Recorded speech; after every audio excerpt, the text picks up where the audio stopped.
Hello. Good good morning, afternoon, whatever time it is. That's the time it is. Um I'm a little bit early. It's a miracle.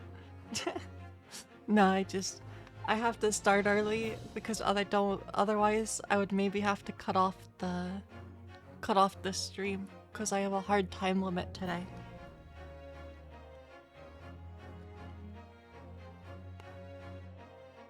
That is still too hot. The cup of tea I made, it's still too hot. Ow. Yeah, let me post that in live on silly social media app. And then we can get into the game. But we got some more time to investigate, it looks like. Also, Susato's back. I'm so happy. It's good that she's back. A character that will give my voice a little bit of a rest compared to voicing all the male characters. But yeah, here we go. The 23rd of October, 2:41 p.m. Naruhodo's legal consultancy. I can probably be in the bottom right.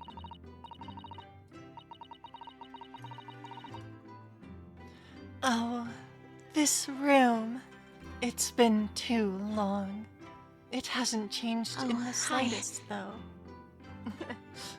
Della, thank you for the follow. Della Quinn.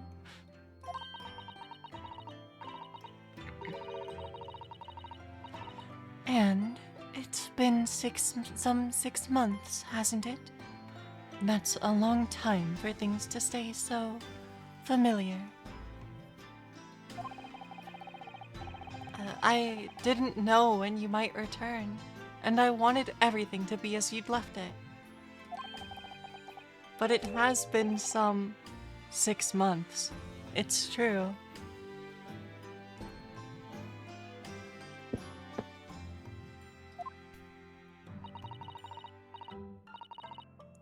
So, is your father all right, Susie?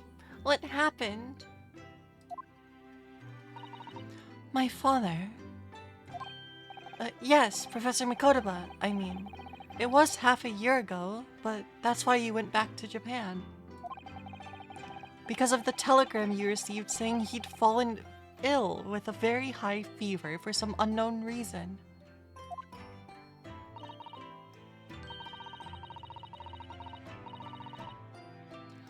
That's right. So I was surprised to learn you'd be coming back so soon. But surprised, but happy.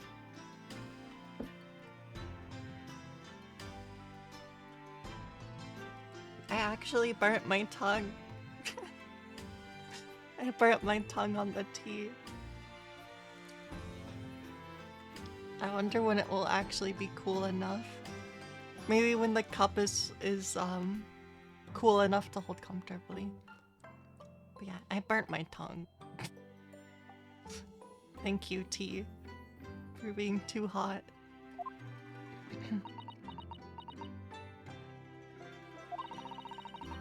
I think I wrote about it in my letter to you, that it was all a trick. My father is in fine health, and I'm obviously very relieved about that. We're all delighted to have you back. It was quite by accident that I've been able to return to Europe, actually. It's because of a very grand conference called the International Forensic Science Symposium. The International Forensic...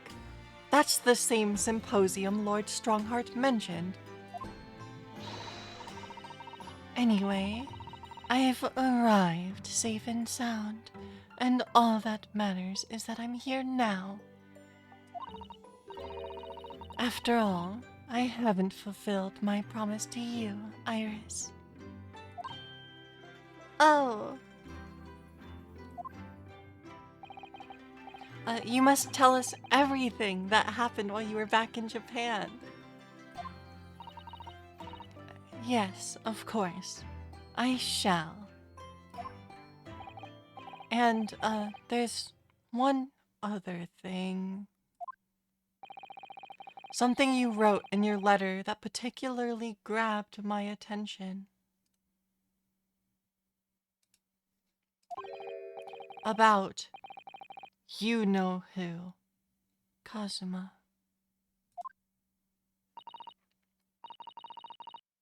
Wait, is that just the fireplace behind her? Okay. Sorry, there's like smoke. I feel like that wasn't there earlier in this scene. Um, I know. I'll tell you all that I can.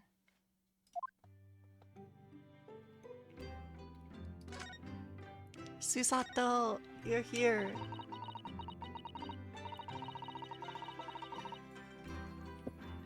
When I first arrived back in Japan, I really thought I'd never be allowed to return to Britain. But curiously, after that awful trial at the Supreme Court, Father's mood changed entirely. The awful trial? Oh, yes. For the murder of Giselle Brett.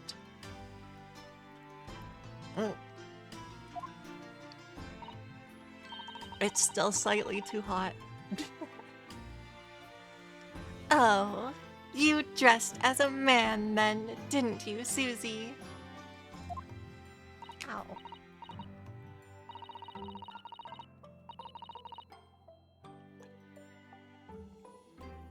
Oh, well, yes. Since women are forbidden in the courtroom, I had no choice. Wow, amazing! I wish I'd seen it. Don't you, Runo? Yes, I suppose so.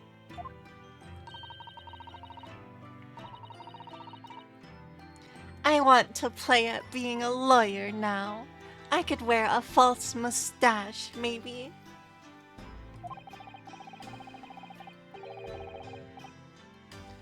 I don't think any mustache could hide the fact that you're just 10 years old, Iris. There's something else I've been wanting to ask you, Miss Susato.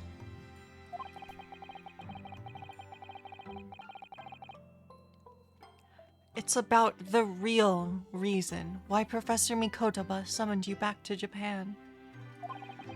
You said in your letter it was something to do with that convict's loot we found in Mr. Natsume's lodgings. That's right. The very large dog collar we found, with the bee emblem on it. It seems Mr. Natsume included a drawing of the collar in the report he submitted about his time in Britain. I understand that when Father saw the report, he turned as white as a sheet. Why would that be, then? I mean, I have my working theory. See, because Sholmes prevented Iris from publishing the story Hound of the Baskervilles. I think that collar has something to do with that case, which has some kind of deeper significance.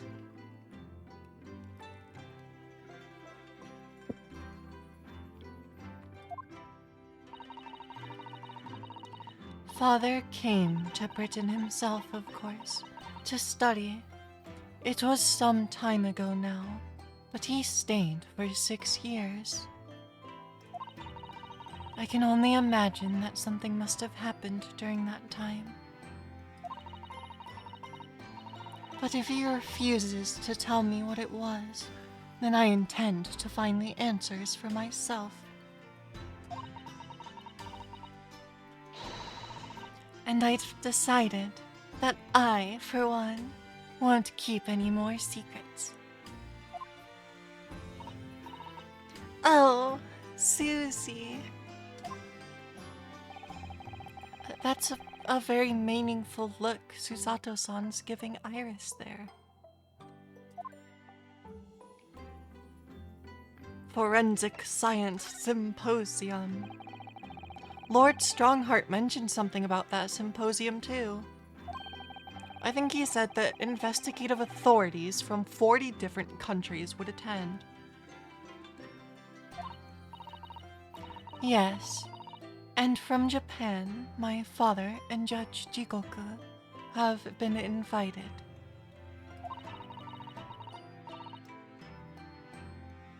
It's something of an honor, I believe.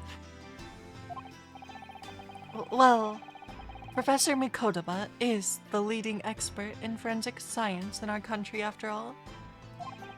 But who's the other person you mentioned? A judge, did you say?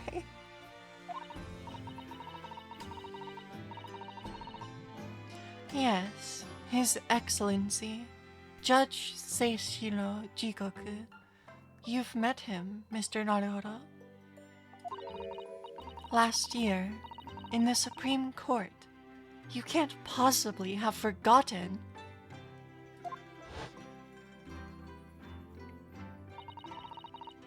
That terrible trial of yours, when you were accused of murder.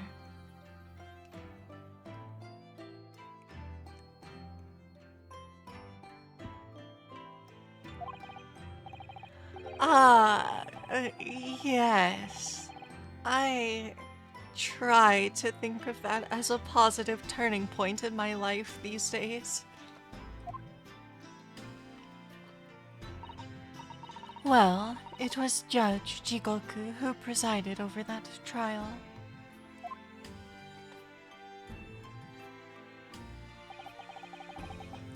If I'm perfectly honest, I'd be happy never to see that man's face again in my life.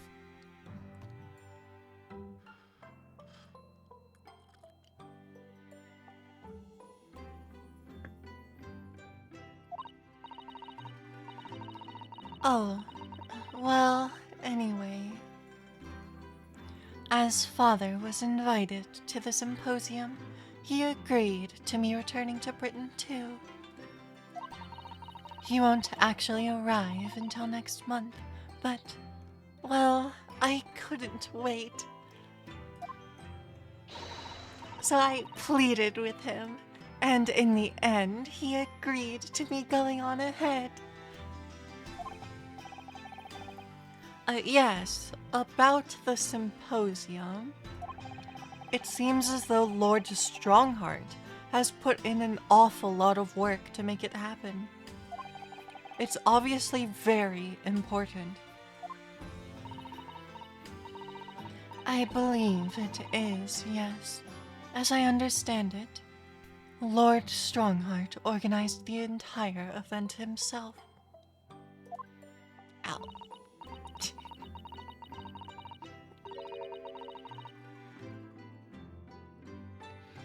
I think he's hoping that by achieving exceptional results, he'll get the job of Attorney General. The most senior position in the British justice system. He's hoping to use his power to create the world's finest policing institution. That's what Father said anyway. Apparently, it's Lord Strongheart's lifelong ambition.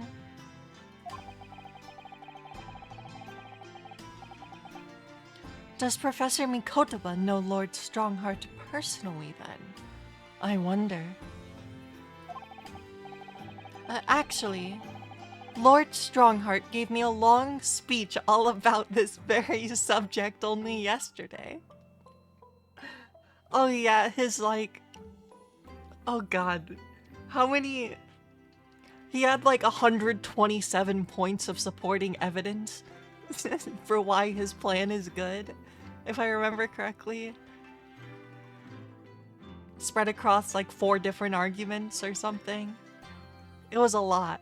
Uh, Ryunosuke blacked out.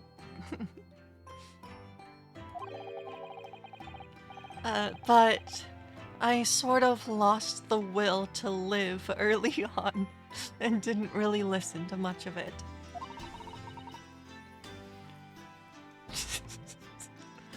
How trying for you. Giselle Brett. Giselle Brett. The woman whose unforgivable actions ended in me being wrongly accused of a crime I didn't commit. The murder of Dr. John H. Wilson. Yes, Giselle Brett. That's a name I won't forget for as long as I live.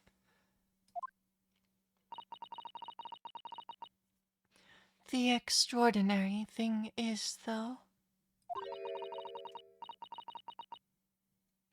it seems it's a name we should all forget.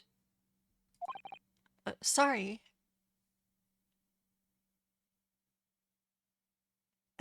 She looks like Kate's sister from League of Legends. I I could maybe see that. The outfit definitely, I could see that the outfit definitely has similar vibes. I like this alternate outfit for Susato. It's very cute.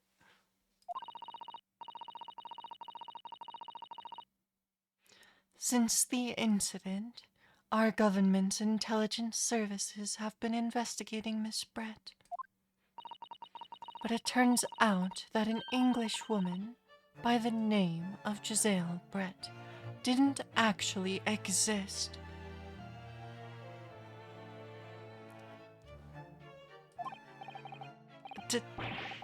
Didn't exist? But how can that be? It's quite simple, my friend. It was an alias. It was a pseudonym. Her real name was Shin. And she wasn't a visiting student either. That was a front.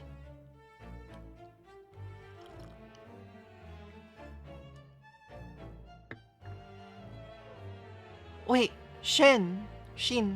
Wait, I recognize that name.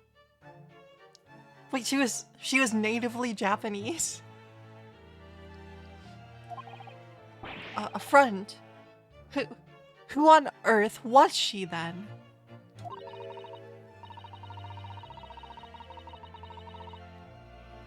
Miss A. Shin. Her name is literally all our intelligence services have been able to ascertain about her. Her name was on the list. Wait, her name was one of like the 4 or 5 names on that list. Wait, what?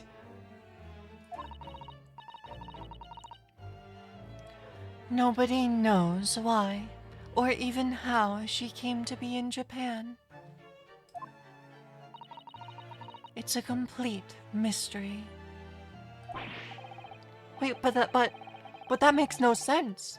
It's no easy task to be accepted as a foreign student anywhere. What could the woman have been up to? I'm afraid I don't really know. The only thing we can be sure of. Excuse me.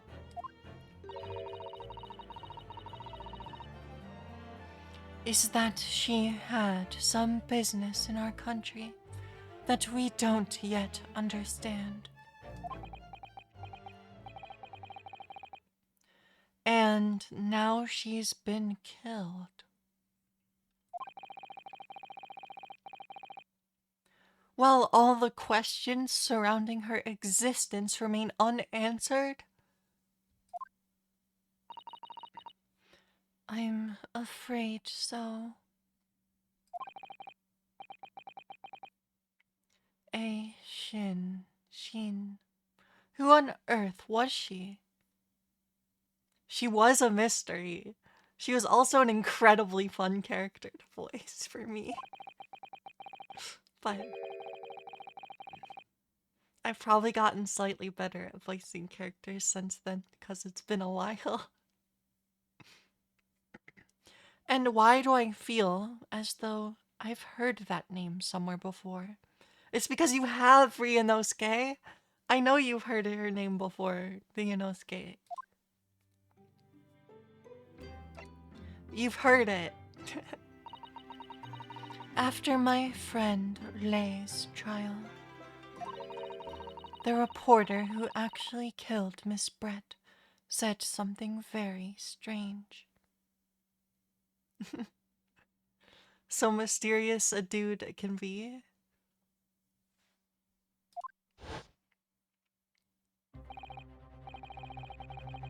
I know the truth. I know you had a hand in what went on. In that visiting student's fate. I forget his voice. Nobody here in Japan knows anything about it. They don't know that the guy never made it to England. That he died on that steamship. And that he'll never.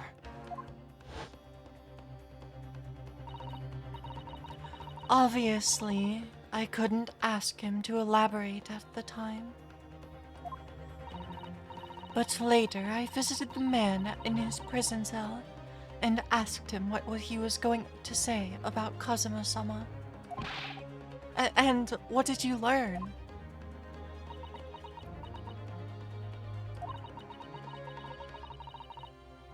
After he died on the voyage to Great Britain, his body should have been unladen at the port of Hong Kong and passed into the care of the consulate staff there. It should have been. Well, it turns out his body never arrived. It just disappeared. What? Wait, Kazuma's body vanished?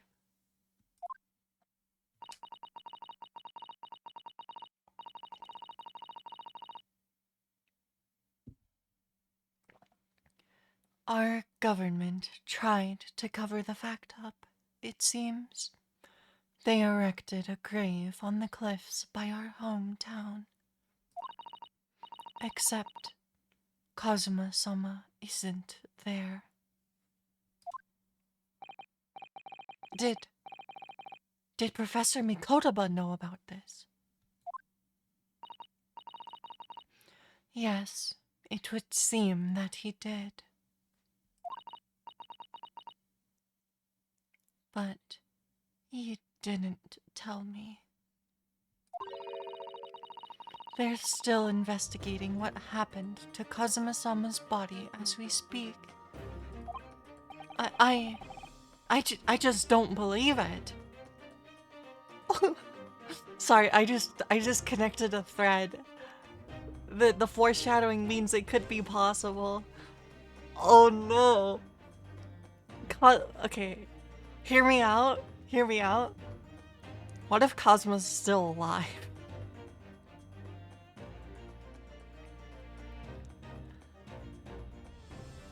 That would be insane. I don't think...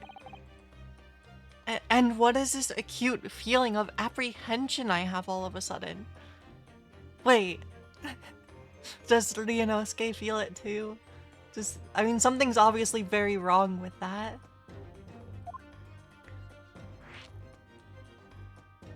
Why would his body disappear?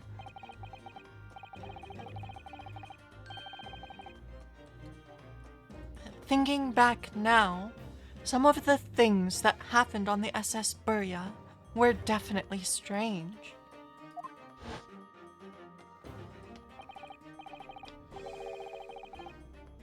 I mean, after he died, we never saw his body again, did we? That would be incredible. That would be absolutely phenomenal.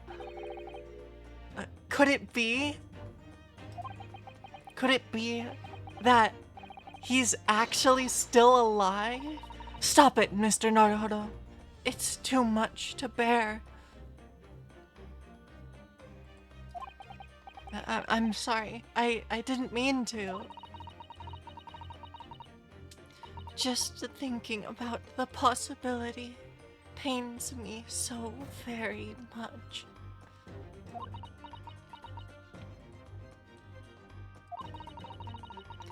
Cast your mind back for a moment, Mr. Naruto.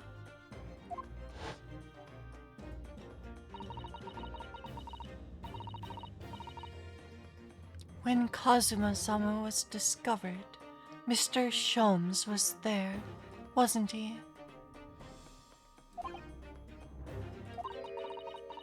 And he definitely examined the body. I remember it clearly. You're right. I try my best. Hi, JJ.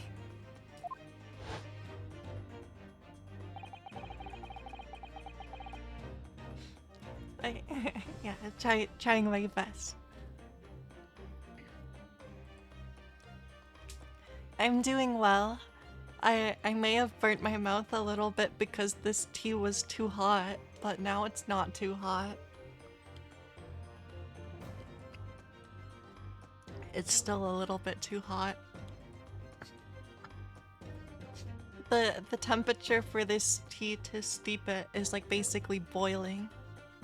No, it's not bad now. I know, patience is hard though. Okay, so if Kazuma-sama hadn't actually been dead at all, it would mean that Mr. Sholmes had lied to us. It still burns. Only a tiny bit, perhaps. It's okay, I also have a giant glass of water, so...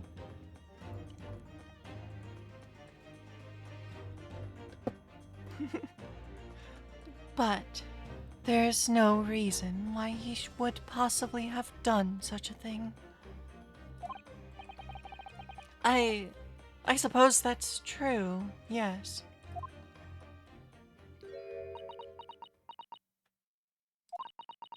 The idea that he might still be alive somewhere. It wants to fill me with hope, but I can't let it, because if it turned out not to be true, then I'd be back at the bottom of that awful pit of despair again.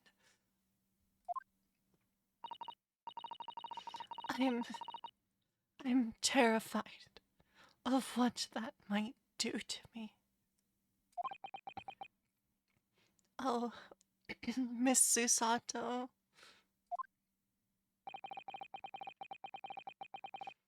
I know she's given the idea the thought it deserves. It's Susato-san we're talking about after all. So I probably shouldn't push it now.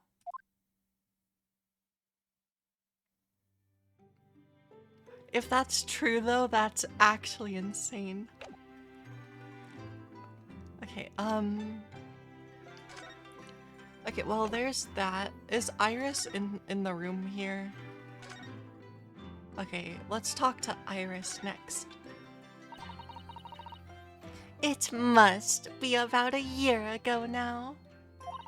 I wrote a really long story based on some of my father's old notes. It's about one of Hurley's greatest exploits. I called it The Hound of the Baskervilles. But then Mr. Sholmes forbade you from publishing it and put the manuscript somewhere no one could get their hands on it.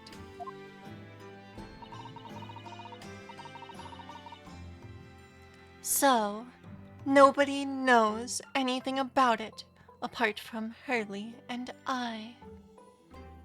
I think Susato read it though. But for some reason, you knew the title of it, didn't you, Susie? She did. Oh, it sounds so exciting. The Hound of the Baskervilles. I should love to read it.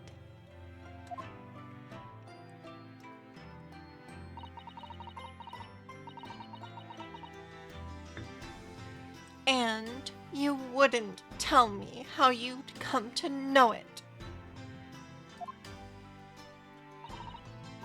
Yes, but I made you a promise that I would explain one day, didn't I? I think it's time. Are we actually gonna get to put some pieces together here? Ooh. Oh.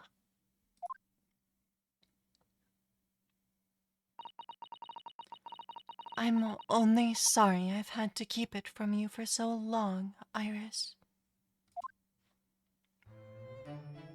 The Hound of the...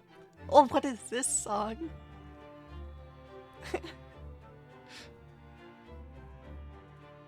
So I just have to wait. The Hound of the Baskervilles. It was completely by accident that I came to know the title of your manuscript, Iris. It was a short while before we left Japan. I was cleaning Father's study, and I saw something on his writing desk. A large box of papers. There was a label affixed to the box that was written in English. It read, "The Hound of the Baskervilles." What?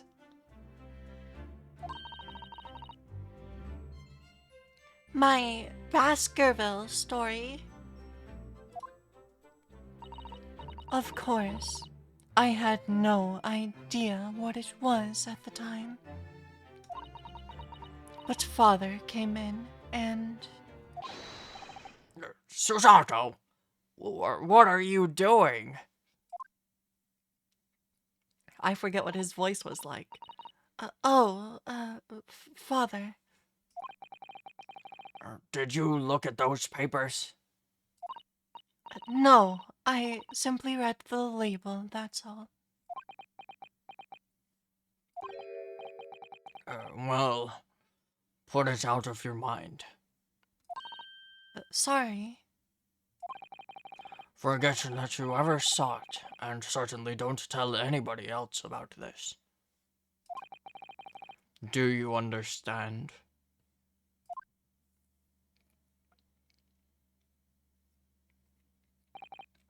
But what was Iris's manuscript doing in Japan? I have no idea. But when I heard Iris mention the word Baskerville that day, the title just slipped out. I would never have guessed that it was an unpublished account of one of Mr. Sholmes's exploits.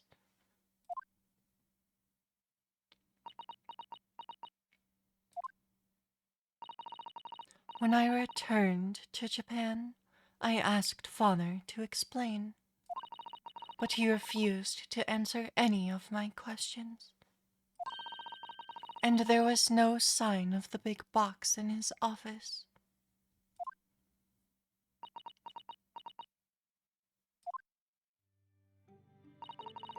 That's really all I know about it. I've no doubt that Father has a very good reason for being so secretive about it, but still. I made up my mind to explain myself to both of you.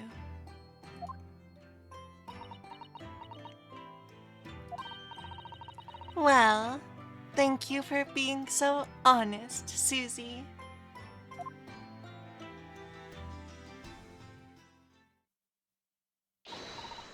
So, Mr. Naruhodo, I'm ready to start investigating if you are. I've committed every detail about the case to memory. And Iris has told me about the disturbing happenings at the Waxwork Museum as well. So, you're fully abreast of the situation already, Miss Susato. I'd expected nothing less, to be honest. Sasugan Susato-san.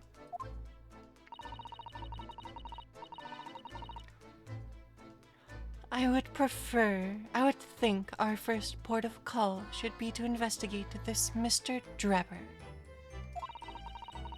The engineer responsible for building the elaborate machine that was used to effect this extraordinary trick. Yes, a conjurer of sorts by the sound of it, well known in the fields of science and magic. Then we need to go and arrest him. Well, yes, but that's not our job. He must know the truth behind this case, so I agree we really do need to find the man. It sounds like this. It's a case of tracking someone down, which is a job for the police or a great detective. Are we supposed to guess who she might be thinking of? We don't have much time, so we need to get started straight away, I think. Good idea. Well, best of luck then. Oh, you're not coming today? I am going to the Brixton Road shortly for the herb market. But let me know later how you got on, won't you?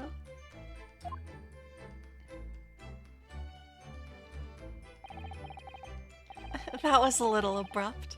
The pull of the herb market must be strong. Okay.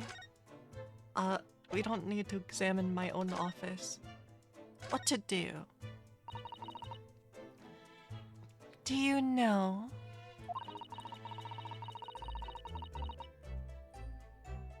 Wait, did I say did you know? Oh. Do you know? I honestly thought I might never have the opportunity to return to Great Britain. And certainly not so soon. It's funny. For the past 6 months, I haven't been able to work in court. Meanwhile, you've been raising a storm in the Supreme Court of Judicature back in Japan.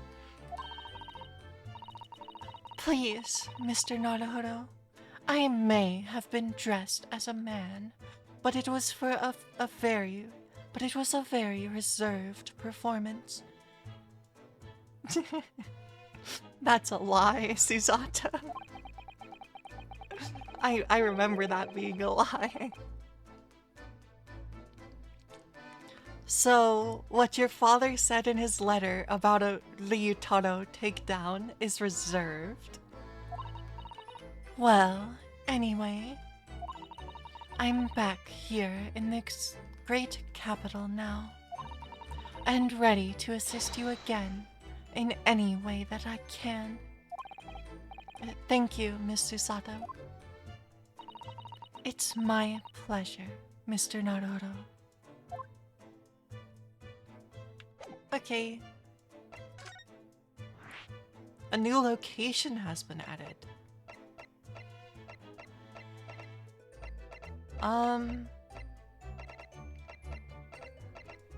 So there's a few ways we can go about this. I would say the first thing we should do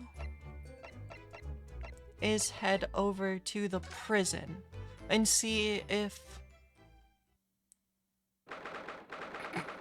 the 23rd of October, local prison cell 11. Uh-oh. I think I think Professor Hairbrain is losing it a little bit.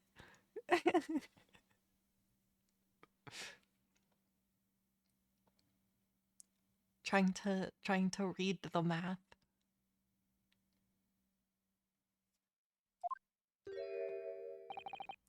What's he doing?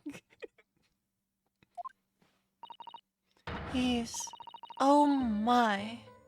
The whole wall of the cell is covered in mathematical equations. And he's still writing more now.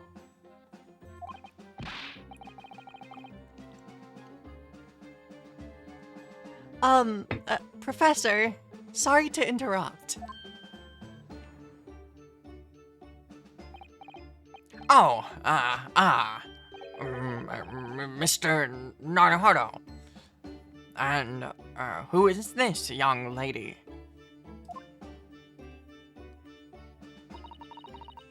My name is Susato Mikotaba.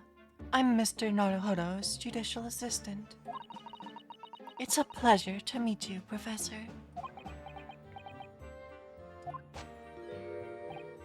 Oh, if only I'd met a refined young woman like you sooner. None of this would have happened. No, that's not logical. That makes no sense at all. Oh dear. I'm sorry if my presence here upsets you. I owe you an apology too, Professor. I didn't manage to deliver what I promised you I would in court this morning. Oh no. No. This whole thing, this whole miserable affair. It all happened because I've been such a complete and utter clot. Professor Hairbrain, what have you been working on in your cell? Oh, you mean that? Oh dear, how embarrassing. I was suddenly struck by an idea, you see, and I simply had to write it down. The wall was all I had to hand. Oh, is it some new hypothesis? Something to surpass super high voltage instantaneous kinesis, maybe? No, actually, this is my autobiography. But it's all math equations. Your autobiography. How I was diddled and fiddled by Albert Hairbrain.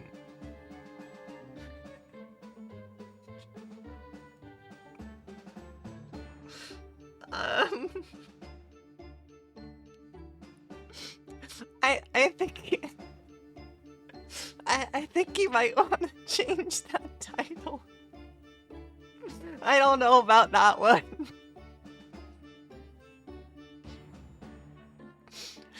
I don't think you want to go with that for your autobiography.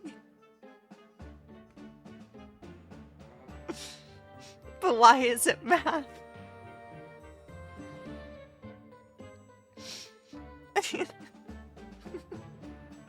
What?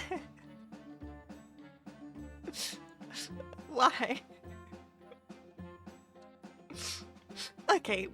You're glancing over that.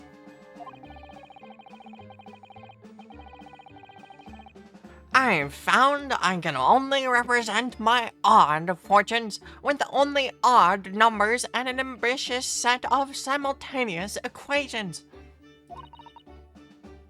Really? I'm going to have to pay back all the loans I took out for the kinesis machine, you see. So it's going to have to be a serial publication from next month. Part 1, An Odd Birth, An Odd Upbringing.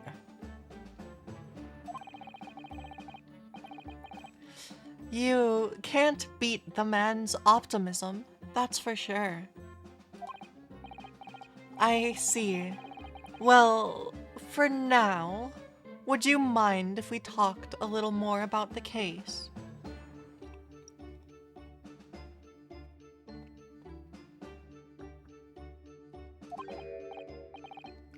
Oh, yes, of course. I've been working through the numbers. I was diddled, I was fiddled by the pair of them. By Asmon, and by the aloof engineer Drebber. Phrasing.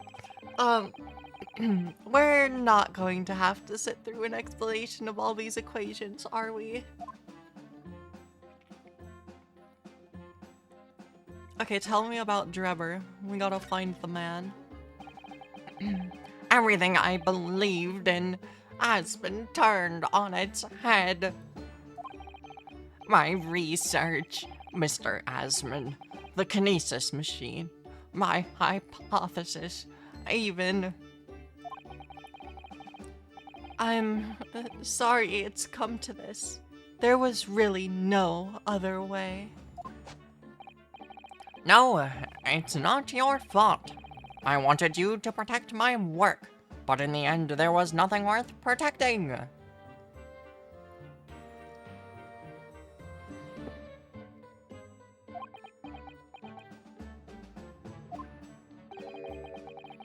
It was never my intention to deceive anyone. I didn't want to trick the public. No, of course you didn't.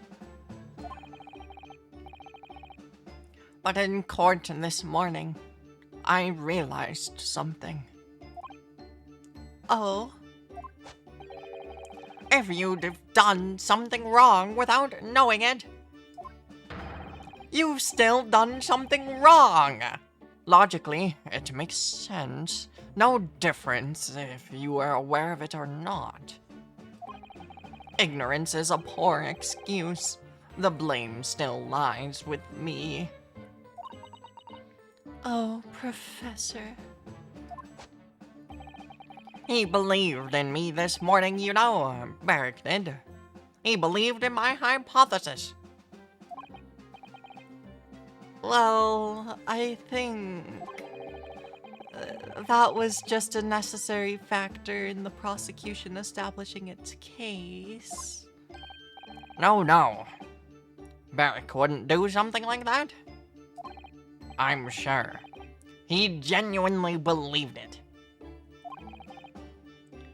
Did he really, though? I'm pretty sure he said, finally you see. I think I understand now. Why it was that he decided to take on the prosecution in my trial, I mean.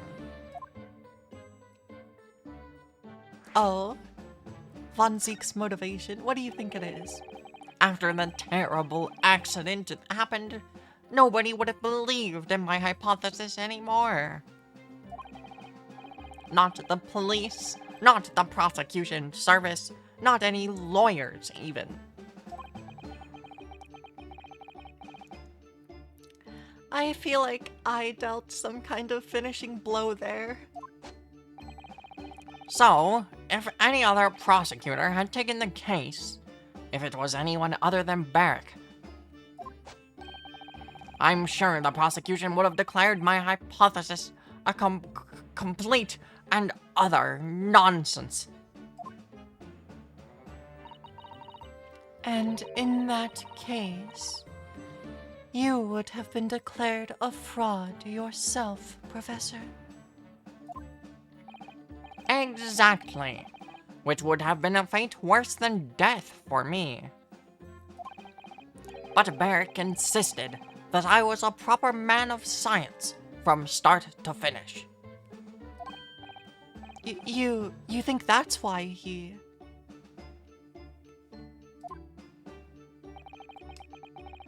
I know him very well indeed. I could see that making sense as to why he did that. He's an extremely kind-hearted soul. Still a little bit hard not to scoff at that. But that extremely kind-hearted soul spent all morning trying to paint you as a murderer, didn't he?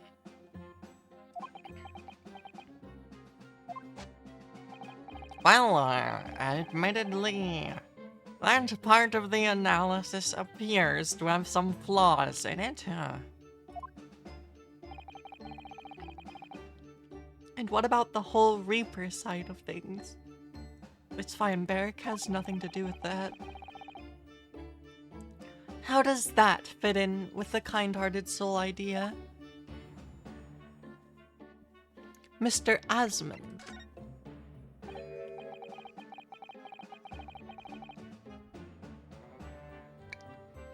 Do you think he set out to trick me from the very start? I'm sorry to say, that does seem likely, yes. When I first met him, he introduced himself as a wealthy financier. He looked over the paper I'd written and said my work would benefit all humanity and must be pursued. He was so enthused. He was so emphatic.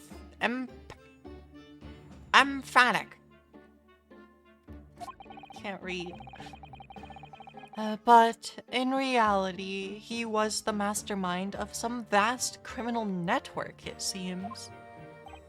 I still can't believe it.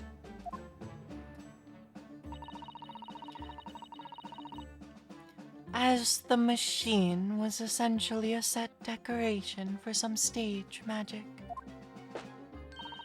It probably didn't require a large amount of investment, actually. But the scale of it wasn't just some small trick. It was a very elaborate feat of deception.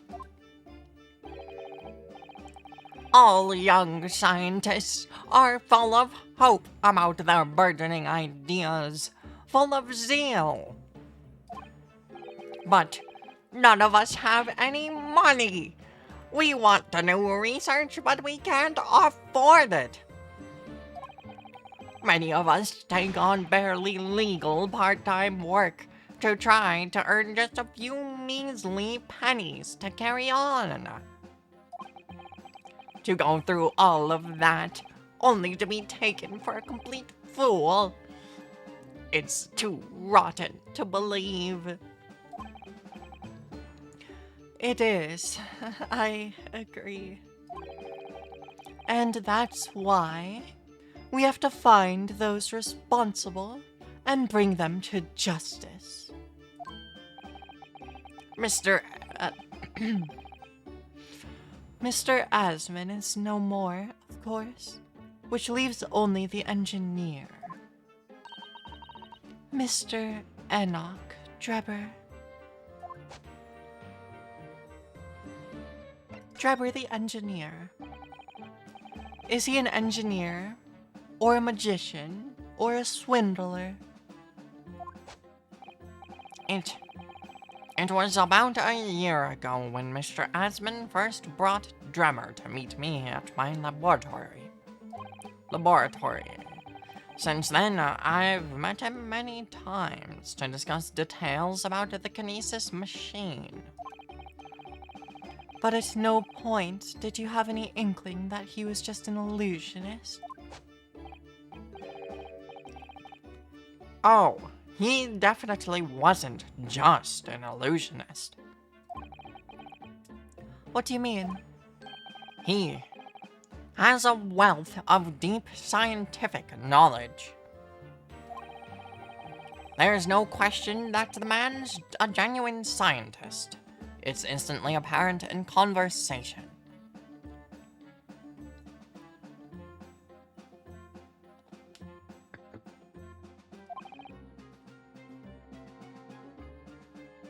I see. But the wretched man deceived you, Professor. It's unforgivable. We must do everything we can to find him and bring him to justice. And there are no more clues you can give us to his whereabouts? I'm sorry. We only ever discussed the kinesis machine. Nothing else, huh?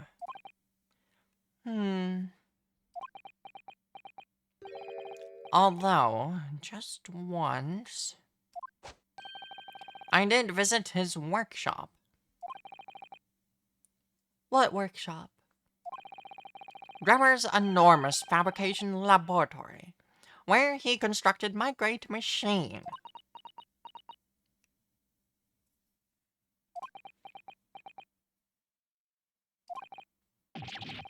Why didn't you mention this before?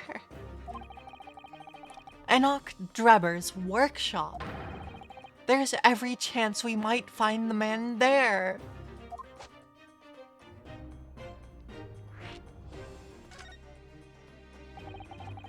So you've been to Drebber's place of work then? Yes, just once, you understand.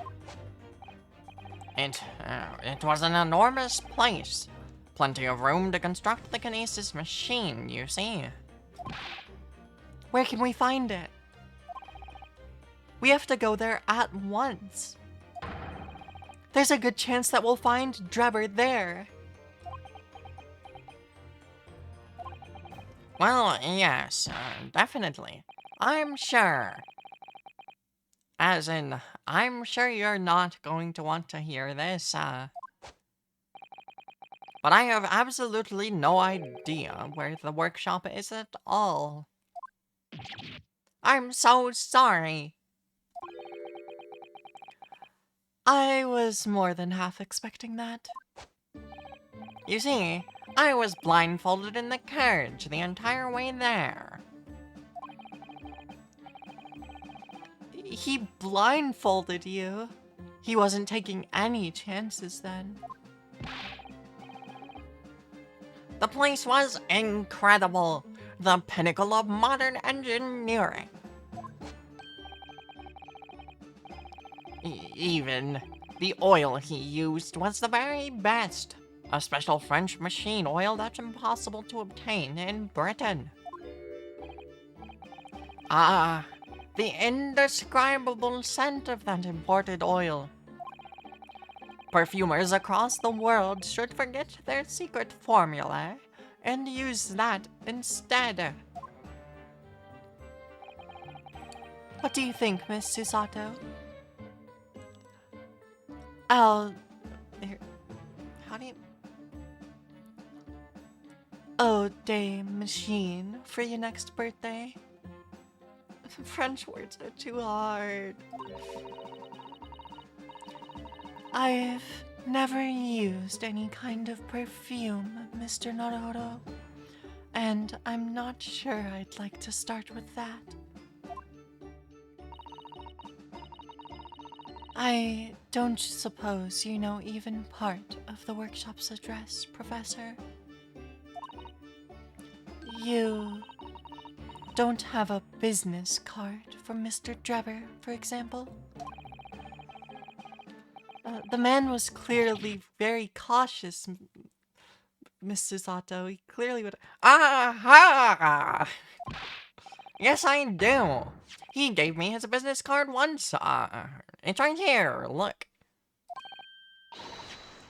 Let me see that. Throw etiquette to the wind, why don't you?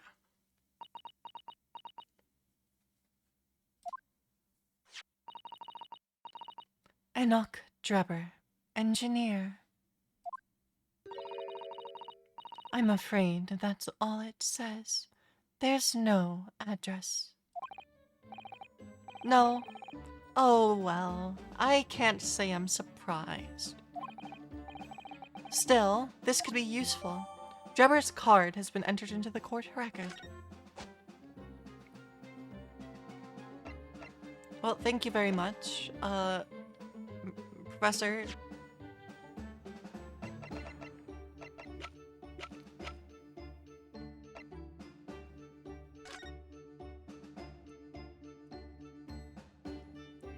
What kind of business card is this? What are these symbol?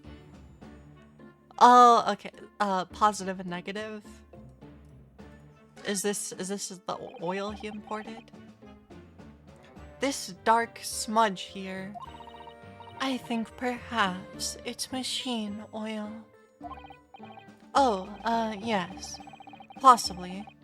Hairbrain mentioned something about the oil Mr. Drebber uses, didn't he? He said it was specially imported, very high quality oil that's impossible to obtain in Britain. Yes, that's right. But more importantly, that it's more fragrant than the finest perfume. So, excuse me for a moment.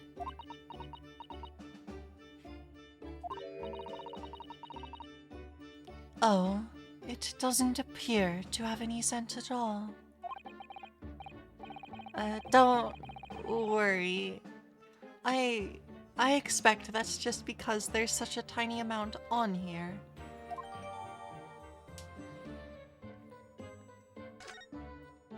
Okay. Enoch Drebber.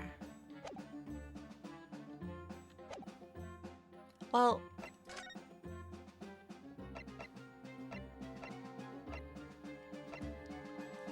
we'll go to the experimentation stage before starting a side quest.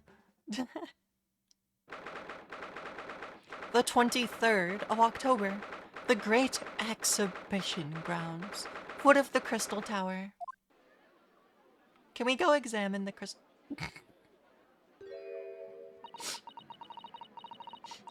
Sorry. She's got a dog now. I had no idea there were so many people in the world. I know what you mean. It's really packed here today. It feels as though it's taken us 2 hours just to make our way through the crowds to this point. Has it? I shut my brain down, so I didn't really notice, to be honest. Gosh, I do wish I had your absence of mind sometimes, Mr. Naruto. I don't think that's a trait you want to have, Miss Susato. I don't think you want that one.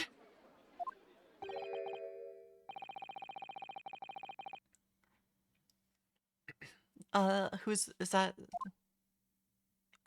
Oh, it's Gregson. Okay. There you are. I had a feeling you lot will show your mugs before long. Oh, Inspector Gregson. I see you're hard at work as usual.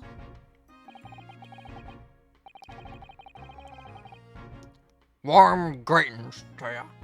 I do hope you've been keeping well since we last met. What's with all this ceremony? We just saw each other in court this morning. Not you, Sunshine.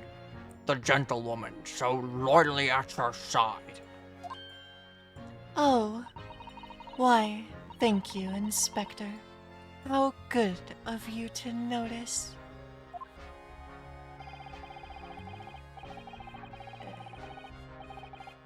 He might be a bit rough around the edges, but he's still a proper English gentleman at heart, I suppose.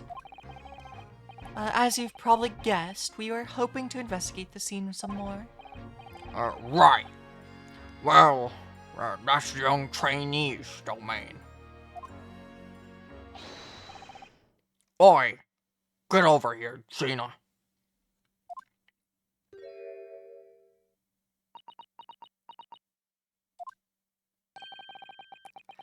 She seems to be busy playing with a puppy. Probably giving it a traditional East End training. Gina, she's a police officer now. Amazing, isn't it? She's a good kid, actually. Heart's in the right place. Anyway, she's got the detection bug, if you ask me. Yup, I think she'll follow in my footsteps nicely. What do you mean? I'm being transferred. It's time for me to say toodaloo to London. Oh no, really? That's a bit sudden, isn't it? I had no idea. Where are you going to be posted then? We'll come see how you're getting along. Not likely. But, you're welcome to try. If you don't mind a trip to France, that is. But to France? I'll be working in the Paris Police Prefecture. Should be right up my alley. But France, it's an entirely different country. I don't understand why you would be sent there. That's the way the adult world works, sunshine. Now don't go poking your nose in where it's not wanted.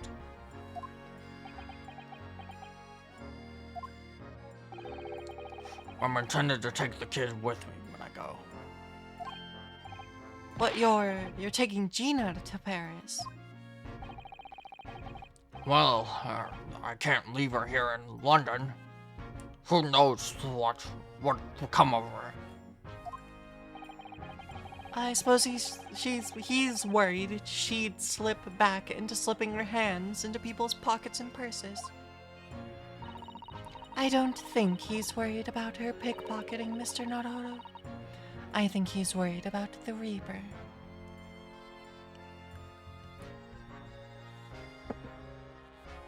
Ah. Oh, of course. So that's playing on Inspector Gregson's mind too, is it? Also, Susato's reading Leonosuke's mind again. Very good. Anyway, I still haven't mentioned any of this to Gina, so don't go blabbing, you hear?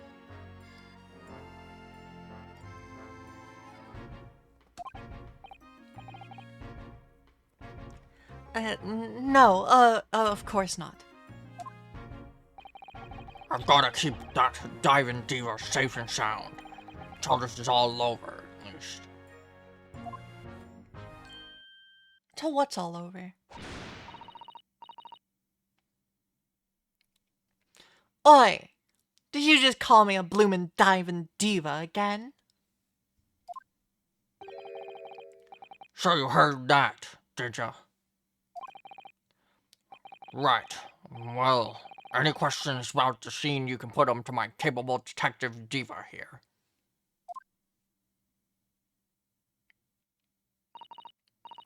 Alright, you heard the boss. Inspector Lestrade's in charge here now.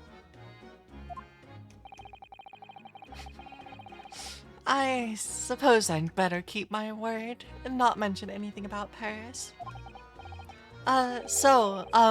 Gina, you've got a new dog, have you?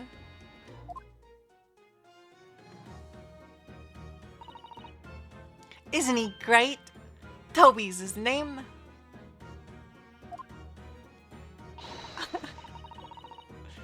Oh, how delightful. He's absolutely adorable. Yes, the dog does seem lovely. But it's the not so lovely Inspector Gregson that's playing on my mind, to be honest.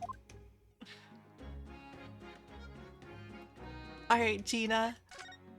What do you got for me? Gina. We were actually hoping that we could investigate the scene again. Yeah, alright. If it's around here, you can do what you like. That's alright, is it? I'm gonna be playing with me new friend here. Ah, yes, Toby.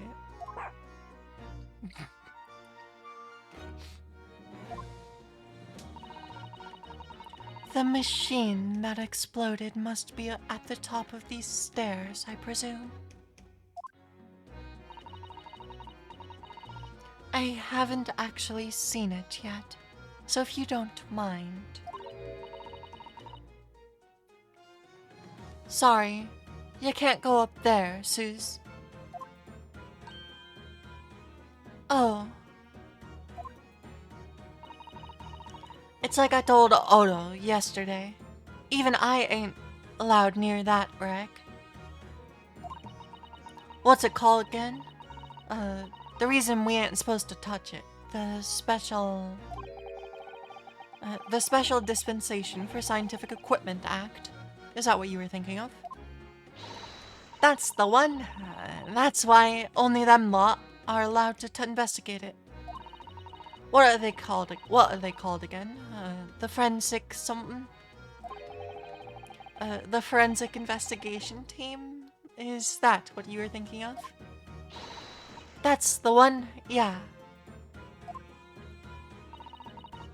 But isn't it the case that the special dispensation has been lifted?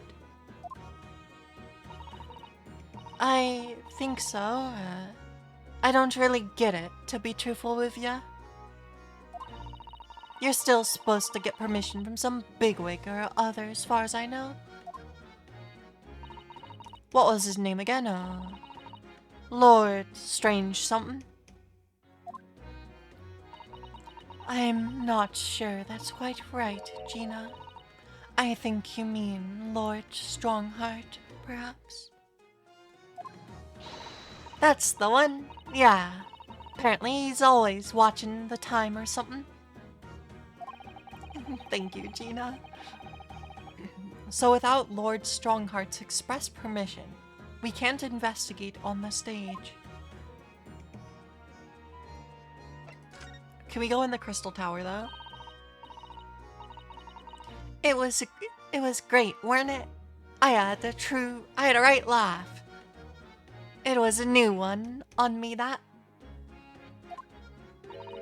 You know, being in court and not spending the whole time worrying about to be found. You know, being in court and not spending the whole time worrying I'm about to be found out. You did keep an awful lot of secrets in all your previous court appearances, didn't you? Yeah, and Otto's made things hard for me every single time and all. Just doing my job, Gina. But watching someone else get it in the neck is a lot of fun, actually. It was amazing when you showed that dodgy professor's dodgy experiment was a total fix. The dodgy professor, as you put it, Gina, is Mr. Naruhodo's client. Yes, I'm starting to wish he wasn't, though. Ryunosuke, that's not how you be a defense lawyer. It's the boss I feel sorry for. Sent off to do the impossible.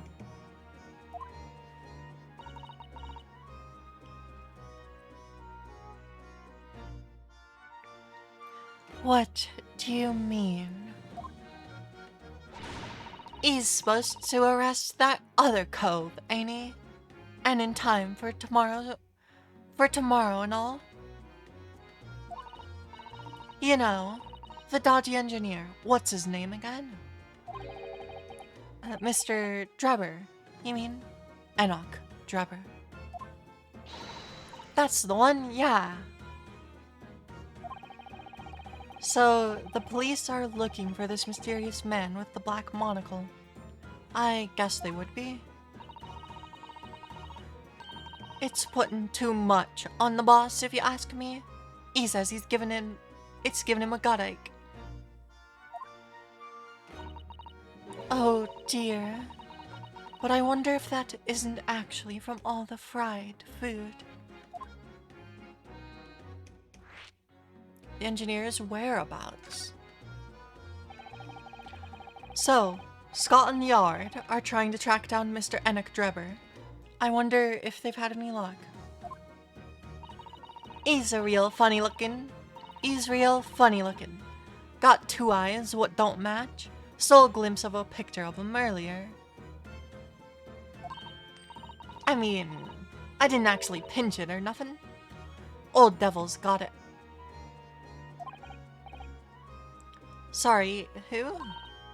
You know, that scowling reaper what's always glugging down glasses of that blood red plonk. Lord Von Zieks. He's always at it in for me, that cove. Don't know what he's always scowling about, mind. Probably would have been a pretty good boss, as it goes. She'd rather be the Reaper's apprentice than a detective's trainee. The way I see it, if the choice is between a chip-guzzling detective and a chalice-glugging demigod,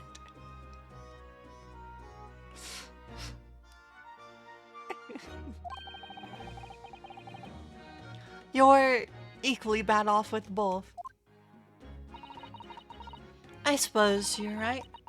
I hadn't thought of it like that. Glad we've put that one to bed.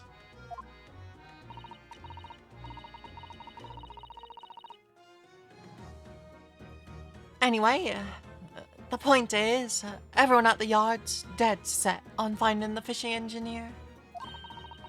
But there don't seem to be no clues to go on, so they're stuck. There's nothing that can lead us to Drebber at all.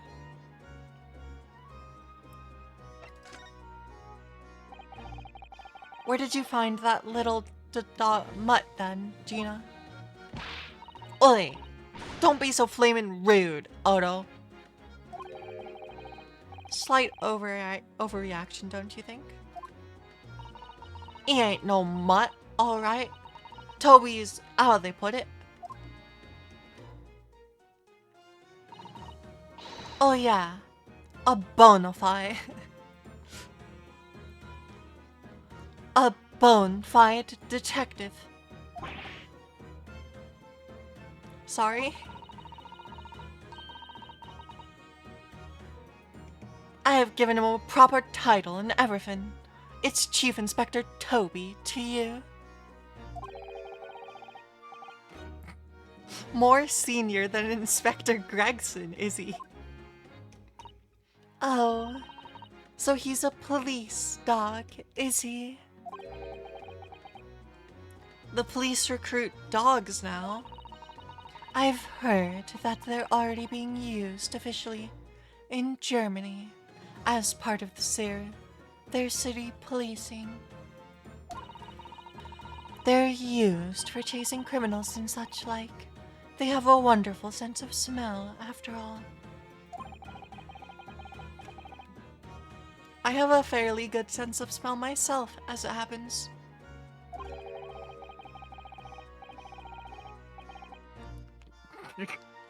I don't think you I don't think you want to admit that. Well, this is a line that I will now read aloud. I can tell if undergarments that have been freshly laundered. Wait, I read that wrong. I can tell undergarments that have been freshly laundered from undergarments that haven't.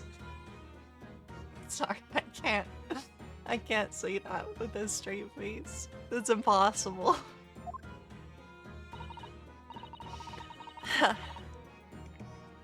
That's nothing compared to this little fella, Odo. Oh, really? According to what boss said,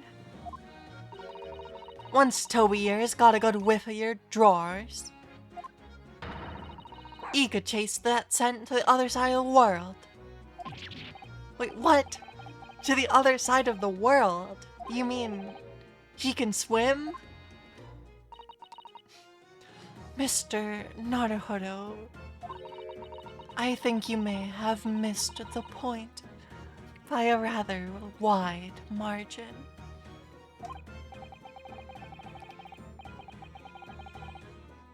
I just can't believe that this little dog has such an incredible skill. I'm telling you, Odo, there's gonna be more and more dogs doing their bit for the police in future. Yes, I agree. Right. One of these days, they'll be barking orders at us lot, not other way around. Oh dear. Sorry, Gina. I don't think I agree with your vision quite that much. Well, anyway, whatever you think about that, Toby here is Britain's first police dog. I found him down in the East End the other day. Someone had just checked him out on the street. There you go.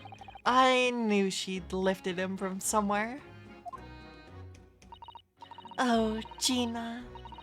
You're such a kind-hearted soul, aren't you?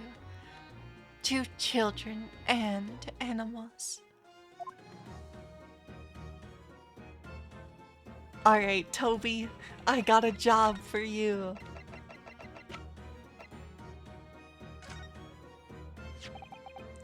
About this, Gina. Yeah, I'm still learning me letters at the moment. I only know A to E, so if it ain't too much bleeding trouble. Wait, then she can read this.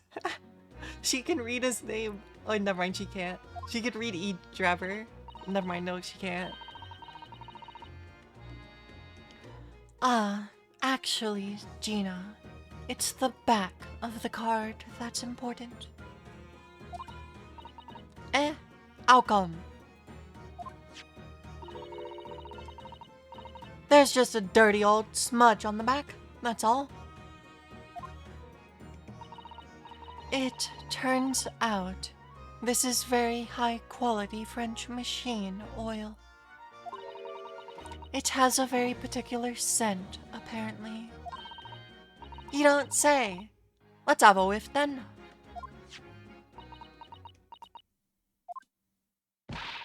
You sure? I don't smell nothing. No, we didn't mean that you should smell it. Oh, right. You mean Toby.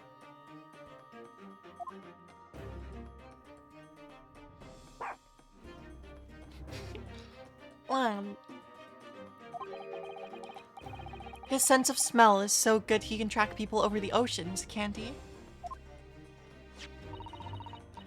Professor Hairbrain informs us that this oil is unique to Mr. Drebber's workshop.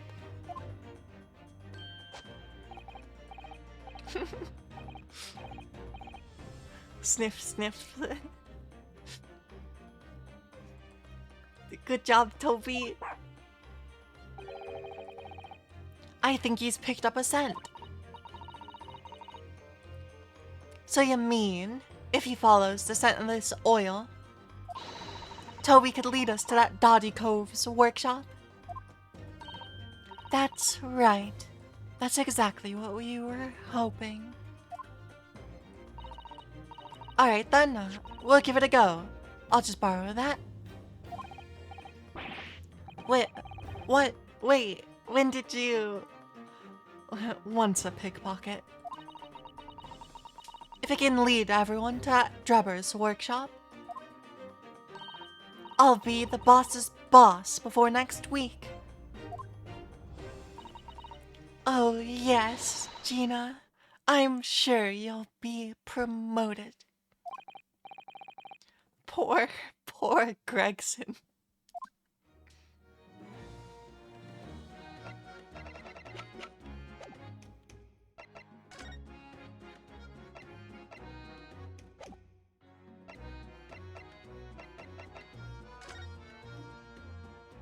Da, da, da.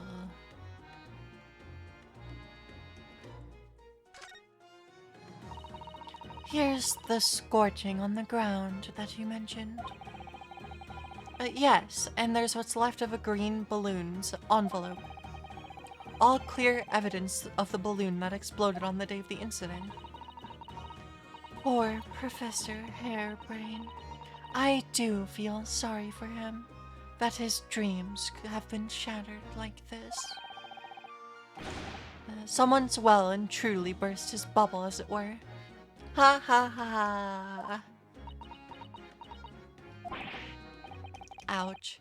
I'm a bad person.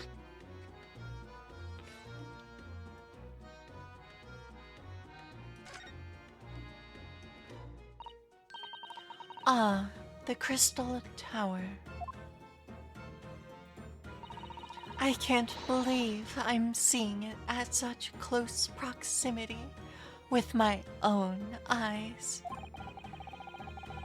You've really been looking forward to the great exhibition, haven't you, Miss Susato? Oh, yes. When I found out that I had to return to Japan, I'm afraid I cursed my luck. But here you are, back in London, gazing up at the magnificent tower.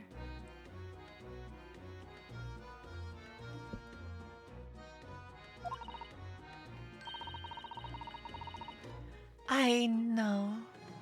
Perhaps I was wrong to curse my luck so harshly.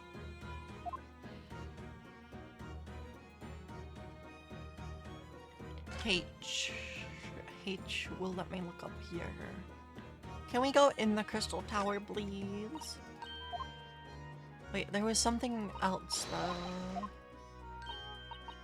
Let me go back. There was something I hadn't examined.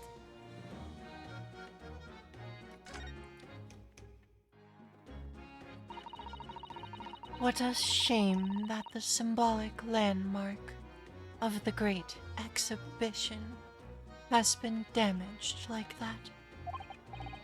Yes. Unfortunately, the birdcage crashed in the most prominent position possible. It's the gods giving us a warning, if you ask me. Man must travel under his own steam and not cut corners with instantaneous kinesis. But imagine what might have happened if the birdcage had landed in a slightly different location. The death toll could have been far worse. So I think perhaps it was a blessing in disguise. Well, the gods are benevolent, obviously. I did say it was just a warning. Man must travel under his own steam, or next time bird cages will rain down on all of you. Your faith is much stronger than I realized. Well, how do you think I passed the entrance exam for Yume? Yume University. It wasn't by studying alone.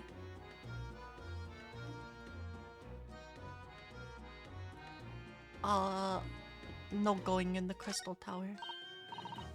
Oh, look! A flying balloon. I've never seen one in the flesh before.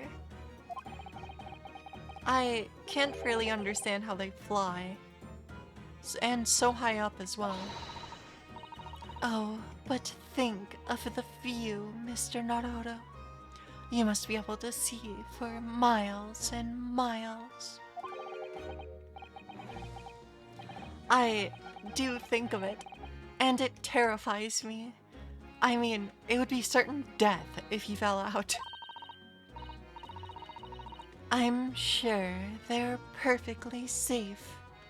After all, they've been invented by some of the brightest minds in the world. Let's not forget we know at least one has exploded. I'm sure there are other ways to fly.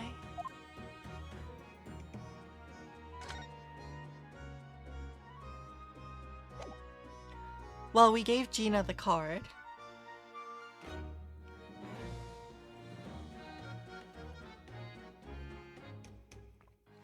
So we have put Toby the police dog on the case. Toby is very cute. I like that he has like a plaid handkerchief or neckerchief, and it matches Gina's.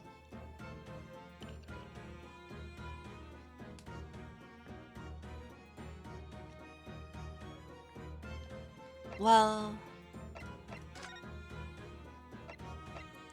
I guess that means we should go visit Lord Strongheart.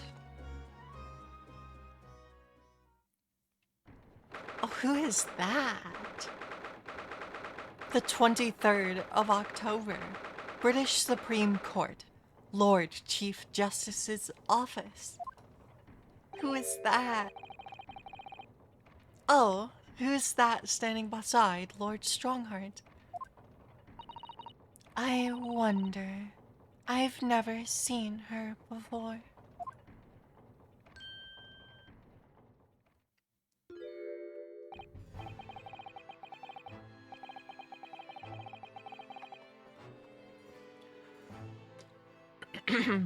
Okay. Ah, the young champion of the court. You had some success this morning, I understand. And you've thrown the entire government into disarray as a result. Oh, you mean because of Professor Harebrain's experiment?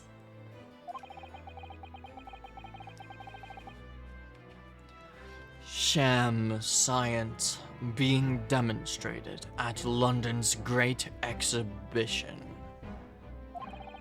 The country's been made to look foolish, and now politicians are scrambling to respond. Lord Von Zeeks is in Whitehall as we speak, giving an emergency briefing. Oh dear. I didn't mean to cause any trouble. None of this is your responsibility. The government is entirely to blame for having been taken in. The special dispensation that prevents investigation at the scene will be annulled later today. Once that happens, my forensic investigation team will move in and deal with that scrap metal in no time. It's scrap metal now, is it?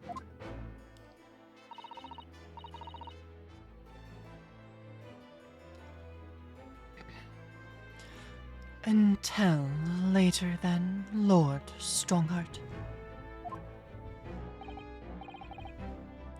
Yes, thank you. Oh, she has the, caduceus thing on her tie. Who is that?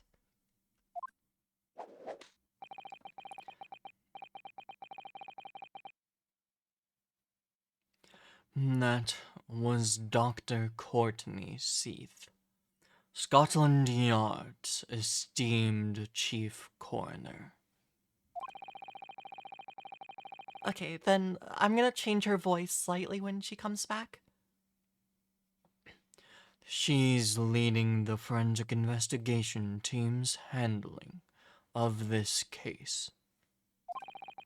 She was just delivering her report about the victim, in fact. Oh, I see. About Mr. Asman. Wait, we have a new autopsy? Following the outcome of the trial earlier, I asked the coroner's office to reevaluate its findings.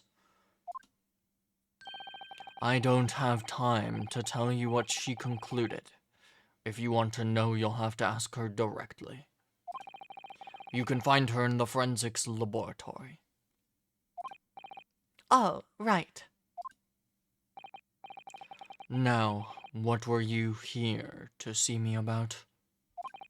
I can give you 7 minutes and 39 seconds of my time. He's not running quite so spectacularly late anymore.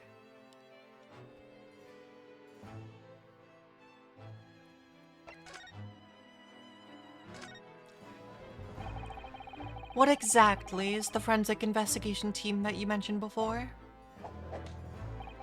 The British Empire's police force must become the most exemplary in the world. For that to happen, it's imperative that we embrace forensic science and everything it has to offer. I first created the forensic investigation team a year ago, unofficially, of course, to pave the way. Goodness, a year ago.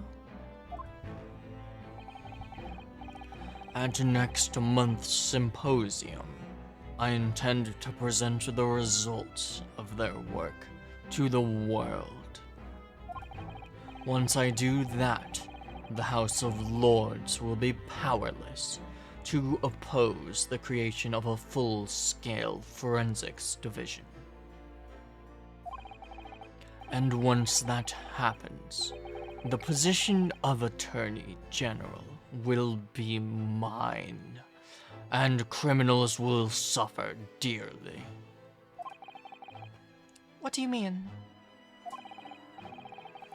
For too long, those scoundrels have made a mockery of our legal system with false evidence and bribes. But London's scum is about to be rounded up and burnt in the fires of hell. I intend to see to it personally by creating the finest police force the world has ever known, to protect our honor and our future. Look at those eyes. He means every word. Dr. Seath is an extremely reliable coroner. When I officially established the forensics division at Scotland Yard, she will run it as my right-hand woman. Now then, speaking of the symposium, Miss Mikotoba. Oh, yes, my lord. Your father should be on the high seas as we speak, making his way here to represent the Empire of Japan. Yes, that's right. I understand that he will arrive at the beginning of next month. Are you acquainted, Lord Strongheart? With Professor Mikotoba, I mean. It was many years ago now, but yes, I remember Dr. Mikotoba very well.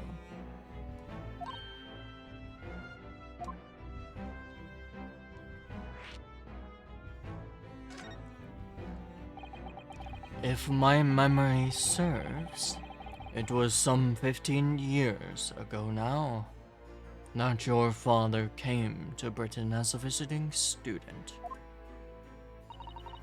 It was the year I was born. So yes, 16 years ago now. Mikotoba was a young practitioner of forensic science, and Jigoku accompanied him as a young promising judge. The punk. What? Wait, what is that word?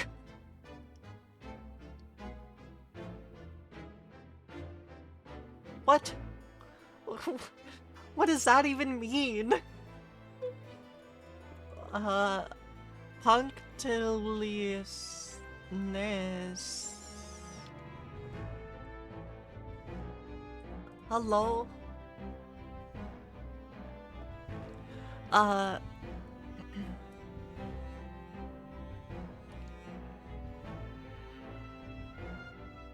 do you pronounce this? Definition. Punctilious is what it looks like. It's showing great attention to detail or correct behavior. Yeah, I got that impression from that judge. It's from originates from... What the heck? There's so many words in this game, it's just like, I've never heard that word before. Okay. As long as I'm not being pinged in that server, it's fine, we can ignore it. Okay, time to try this again, now that I know what that word means. The punctiliousness and politeness of the Japanese at the time impressed us greatly.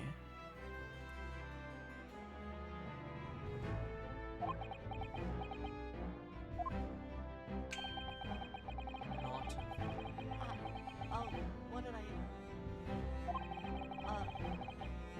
uh-oh. What happened?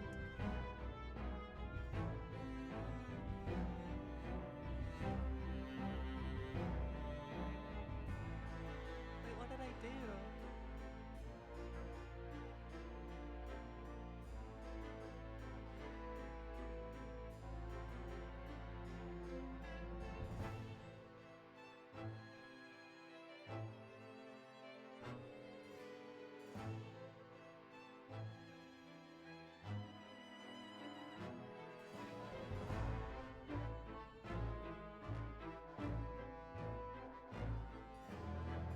Okay.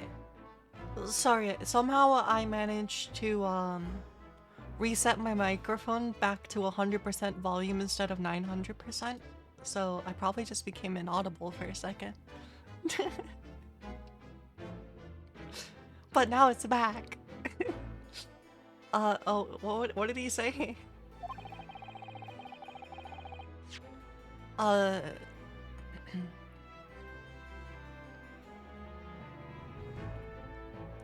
Okay.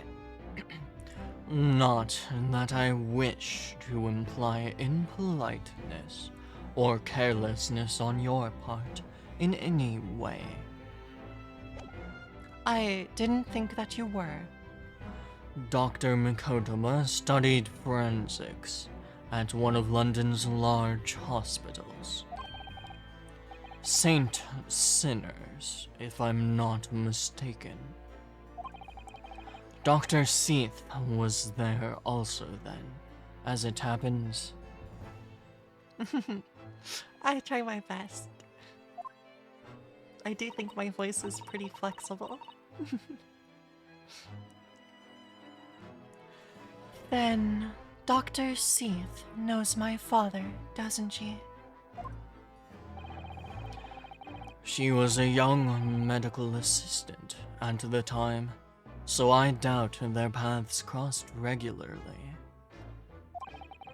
But I've no doubt that they knew each other superficially. After all, Dr. Mikodama was here studying his subject for some 6 years in total. 6 years? That's a long time to be studying abroad, isn't it? I lived with my grandmother in those years. So he left his newly born daughter behind and went overseas for 6 whole years? It was a rather turbulent time at home. Oh. Perhaps father It wanted is a time for reason to get away. inspection. Uh, Prepare yourself. Val, thank you for the raid. It's much appreciated. Oh, Please? hydrate. Uh-oh. Okay, no, I still have some water left. We're good. I have to refill it soon. Okay. We're good. I drank some water. Very good call. Cause Strongheart's voice is it's something on me. Yeah, gotta get all the water. What do you mean, a turbulent time at home? Why?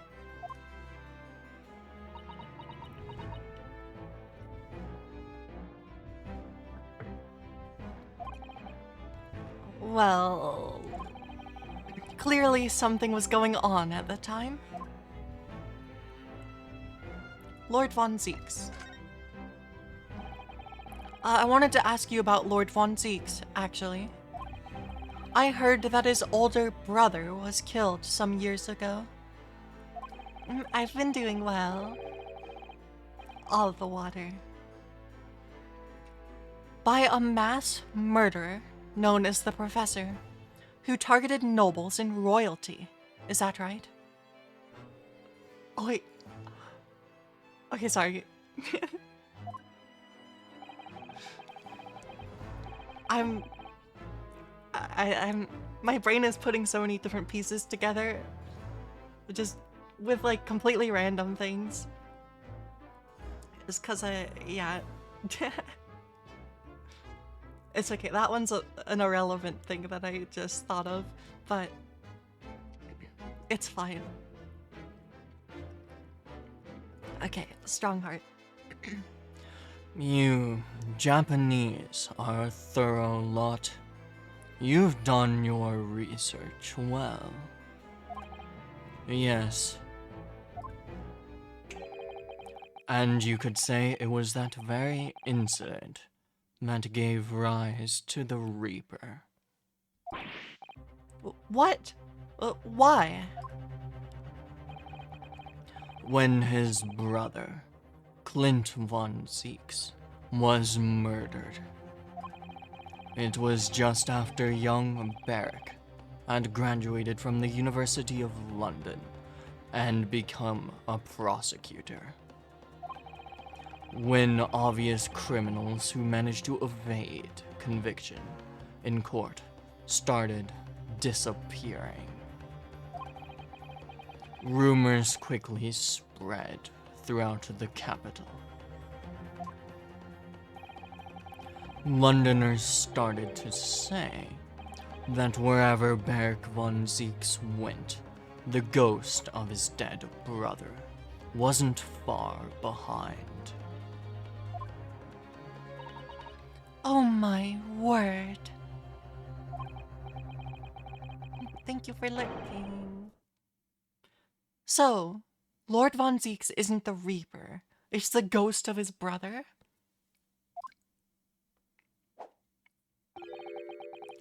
Ever since that time, he became a very aloof figure in London's legal circles.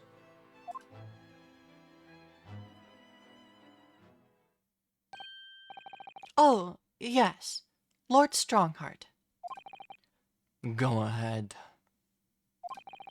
It's about Professor Harebrain's experimental machine.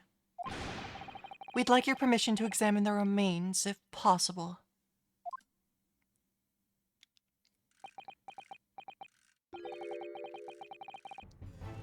Are you well versed in science, then? Not in the slightest. In fact, you could say I was barely aware of the subject at all until recently. I don't think that's a very good brag for Leonosuke.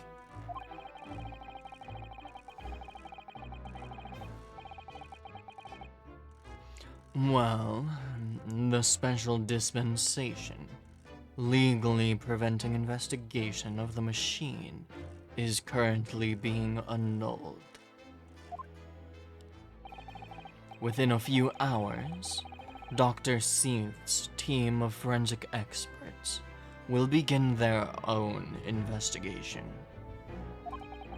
But I suppose until then, there's no harm in you looking at the wreckage, as long as you do not touch anything. Thank you. Being able to look at it is better than nothing. And I'll be able to see it, too. Your time is up. You'll have to excuse me now, I'm afraid. My next engagement calls. We are extremely sorry to have troubled you when you are so busy, my lord. I have important matters to attend to in preparation for the symposium, you understand.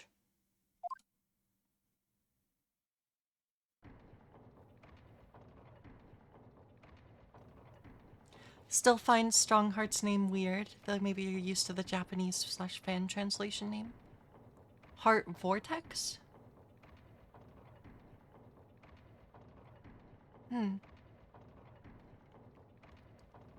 Yeah, I mean, that was something that I was curious about for, like, the other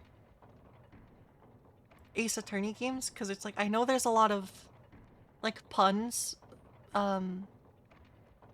like, there's a lot of puns on, like, names of people, and, like, I would be interested to see the Japanese ones, just because it would be interesting. Like, see the actual Japanese names of characters. Okay, so now we can head to the forensics laboratory or back to the stage. I guess we should go to the stage again first. That seems right. Oops. Do we have to tell Gina we got permission? Okay, yeah, we do. Gina, we were actually hoping that we could investigate the scene again. Yeah, alright. If it's around here, you can do what you like. Oh, that's alright, is it? I'm gonna be playing with me new friend here. Ah, yes, Toby. Hi, Toby. What a good boy. The machine that exploded must be at the top of those stairs, I presume. I haven't actually seen it yet, so if you don't mind. Sorry, you can't go up there, Seuss. Oh. It's like I told Odo yesterday. Even I ain't allowed near that wreck. What's it called again? The reason why we ain't supposed to touch it? Special Dispensation for Scientific Equipment Act. Is that what you were thinking of? When will this not repeat the dialogue? That's the one. That's why only them lot are allowed to investigate it. What are they called again? The forensic something? The forensic investigation team? Is that what you were thinking of? That's the one? Yeah. But isn't it the case that the special dispensation has been lifted? I think so. I don't really get it, to be truthful with ya. You're still supposed to get permission from some bigwig or other, as far as I know. What was the name again? Lord Strange something? I'm not sure that's quite right, Gina. I think you mean Lord Strongheart, perhaps. That's the one, yeah. Apparently he's always watching the time or something. Actually, we've just recently been to see Lord Strongheart. You what? You've met him? Last time Boss was called on to go and see him, he waited for 3 hours at the Cove's office and came back sniveling. Tragic. Well, Lord Strongheart has given us permission to examine the scene, as long as we touch nothing. Oh yeah. Honestly. Alright then, go ahead. What if it turns out you're lying? It'll be the boss who gets it. He'll never eat another chip again in his life. So, you're still saying all this is above board, are ya? I'm sure everything will be fine. Yeah, Gregson needs those chips. They're his only solace in the world. His bottomless fish and chips. The game even acknowledged that his fish and chips are bottomless in a dialogue line. That would really be tragic. Alright then, them's the stairs. Off you go. Oh, thank you, Gina.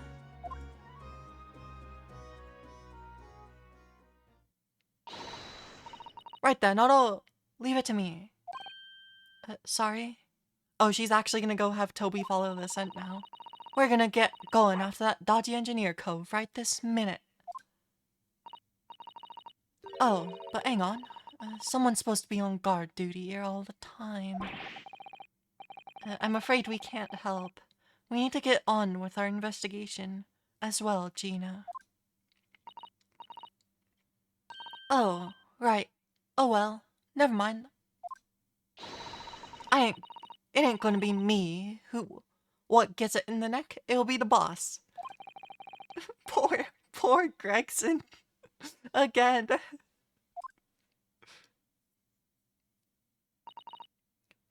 Ready, Toby? Got that oil scent, have ya? Come on then, boy. See you later.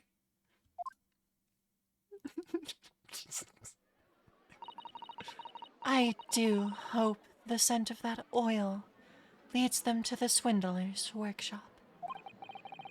Yes, I hope so too. Ideally before the dog swims across the channel to France. You're still on that, are you, Ryunosuke? These stairs lead up to the experimentation stage. Let's go see what we can find.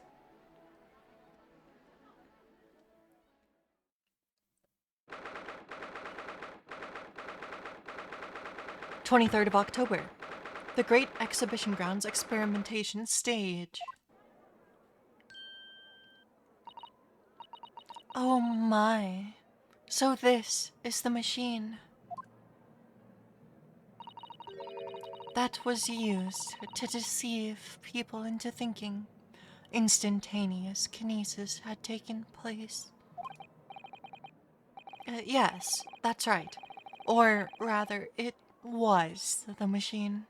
It's a little worse for wear at the moment.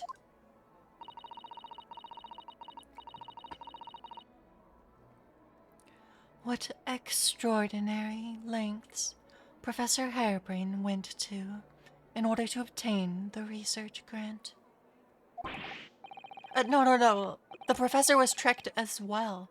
He didn't know anything about it. Yes, of course. It is amazing, though, isn't it? The scale of the whole affair is so very British. You're right about that one. You'd never see such a grand deception in Japan. That's for sure. Oh, look. Is that...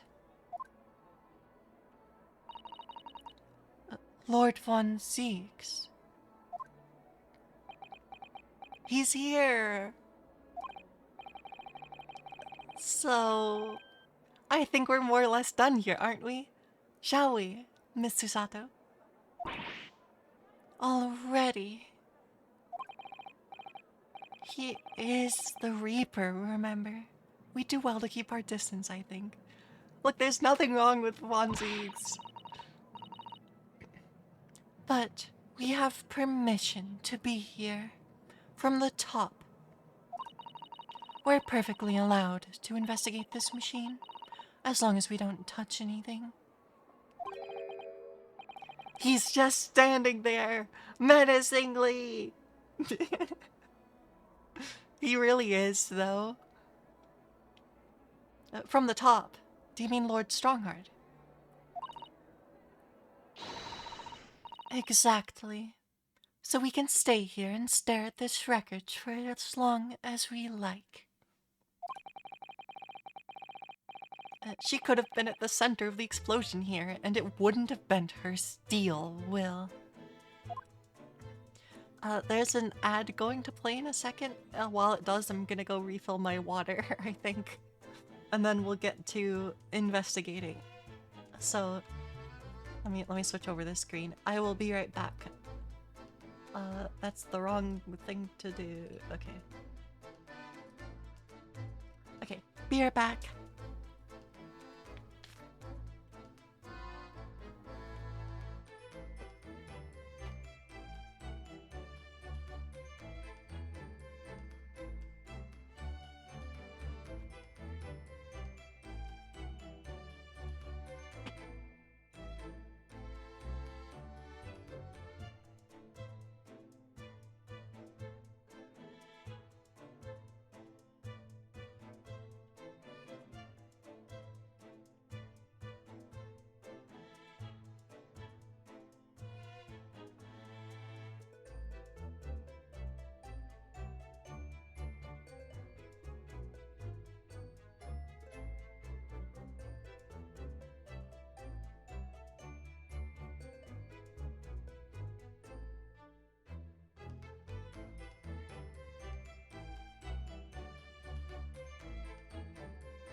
Okay, we're back.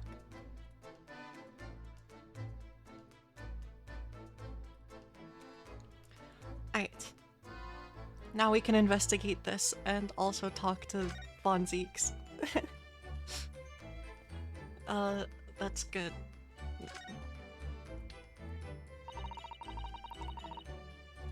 What a terrible explosion it must have been. Even the steel girders have buckled and twisted in the blast.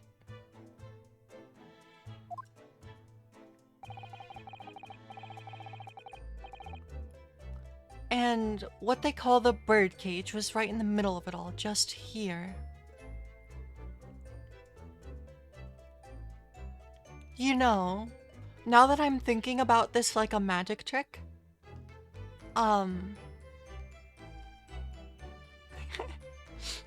this grate here looks rather hinged, doesn't it?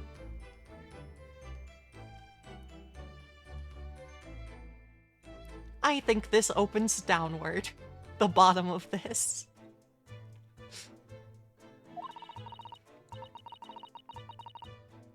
But look, Mr. Naruto, that metal grill on the floor. Looks as though it's designed to open.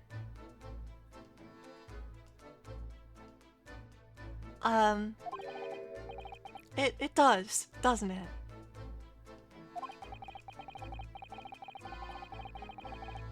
If the floor had opened at the precise moment the explosion occurred, the birdcage could have dropped through and disappeared from sight.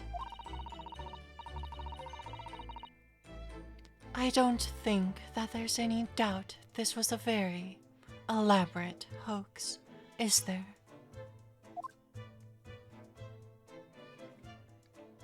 Okay, well, what the heck is this? Oh, you know, this is the birdcage. This wasn't here before. This wasn't here yesterday. Really? But if I'm not mistaken, it's the cage in which the victim was standing before he was apparently beamed through the air. That's right. The birdcage. According to what Professor Harebrain said in court, it's made of wood. Or, more precisely, Japanese cypress, I think.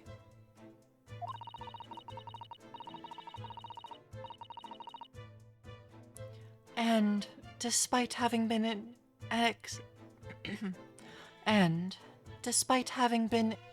an explosion and then falling from a great height, it's relatively unharmed.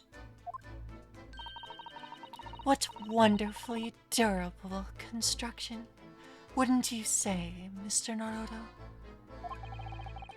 I had understood that the forensic investigation team had taken it away yesterday to examine it. I suppose they must have brought it back here when they'd finished their work? But sadly not with the body inside it. Susato, why would they bring the body back to the crime scene? No, that's right. I know we were given strict instructions not to touch anything, but still, this is too important a piece of evidence to overlook. We might need it for the trial. The birdcage has been entered into the court record. Are we stealing that then? Let's examine this then.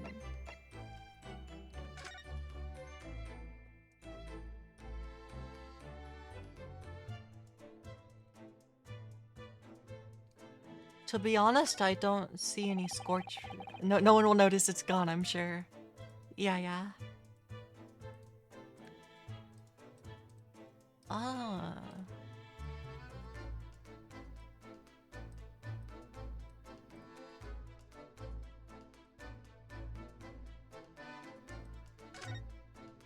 This thing doesn't seem scorched at all. Ah, look here, Miss Susato. Oh, yes. The wood's cracked and broken a little. I suppose because it fell from such a height. Yes, from the height at which the balloon was flying down into the crystal tower below. A fall of about 30 feet, or 9 meters. Leaving the man inside tragically dead.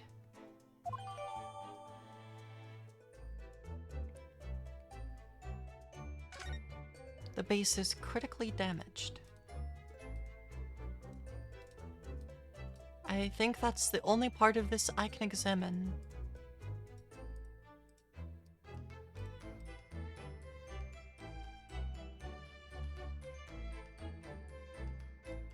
It appears. Well, that's fine. I'm sure that'll be relevant later.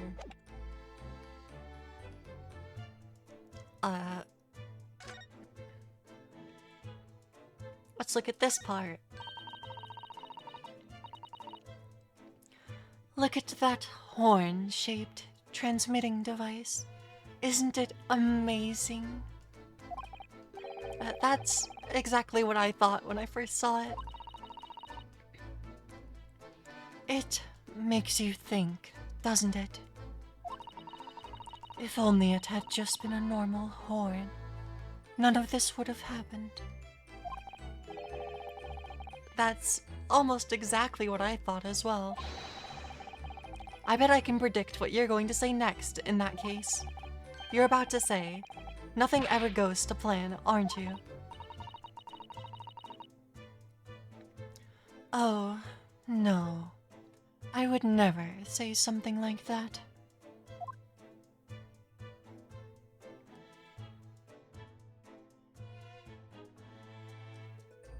Okay.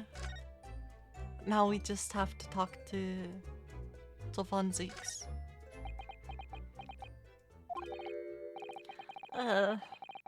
Least approachable man in the world. Winner 10 years in a row. He's standing there so menacingly. He also notably has a sword on him at this time. Be strong, Mr. Naruto. Your country and your assistant stand firm behind you. Lord Von Zeeks?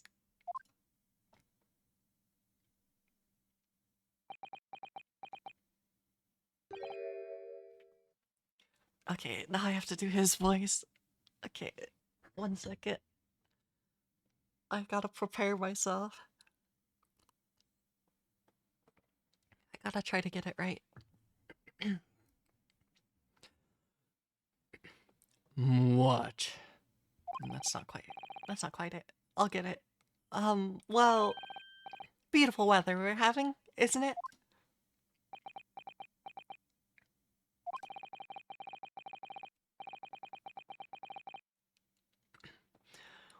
I thought I was making it quite clear that I didn't want to be disturbed.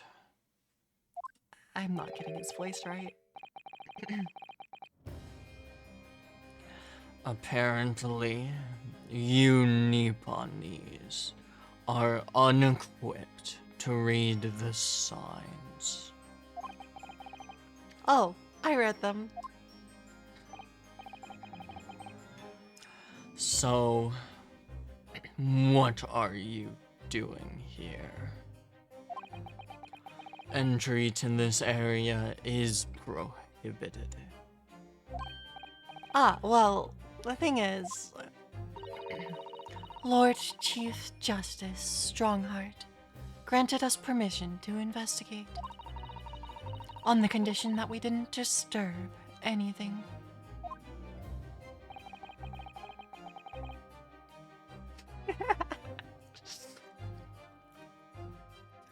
And yet, you've managed to disturb me.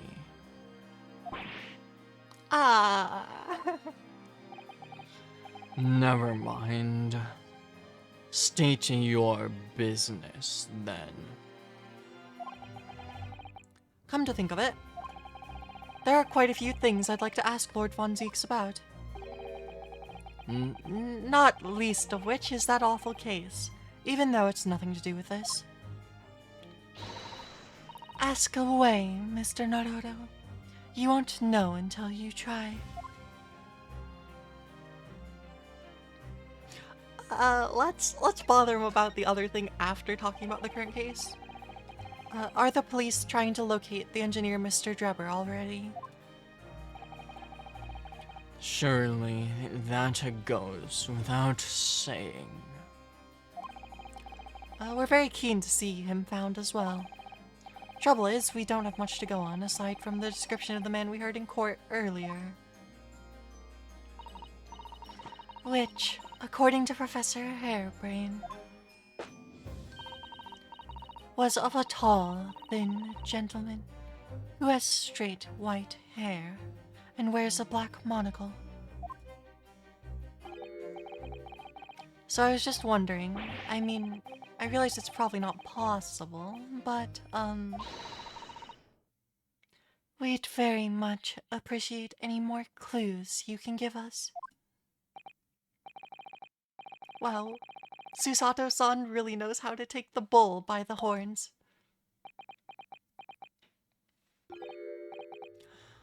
Fine. Why not? I have a photograph of the man here from an investigation 10 years ago.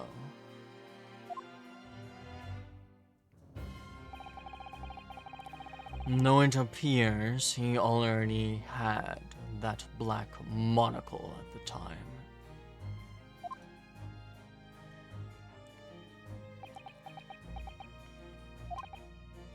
What? Oh, no, nothing. I was just surprised that you shared that with us. We all need the man's testimony in court tomorrow.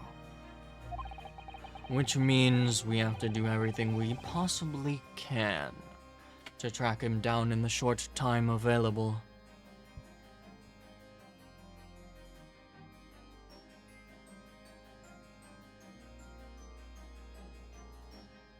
Sorry.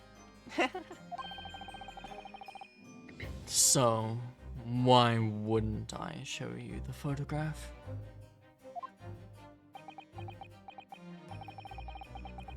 What is it about Lord Von Zieks?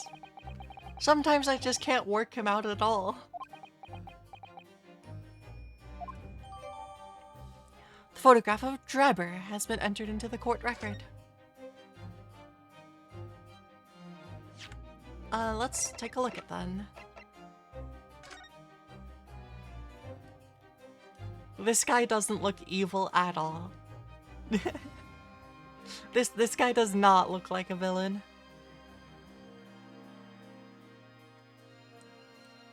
Perhaps. Definitely not suspicious.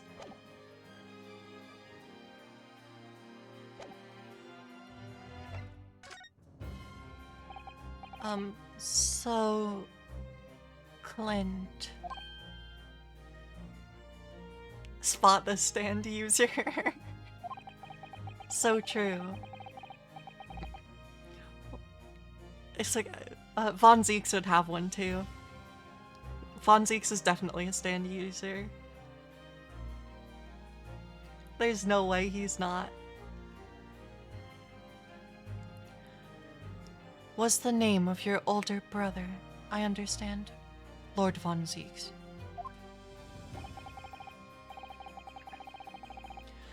You Nipponese. I always have to be on guard whenever you're around. So, you've been investigating me, have you? Oh, no, it's not like that. Well, alright, it is a bit like that.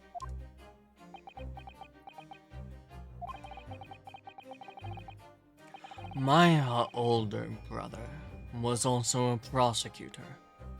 He was the pride of the Von Zieks family.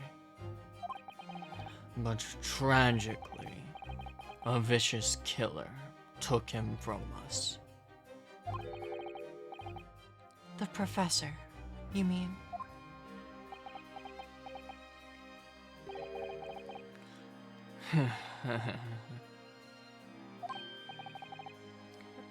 Is something funny?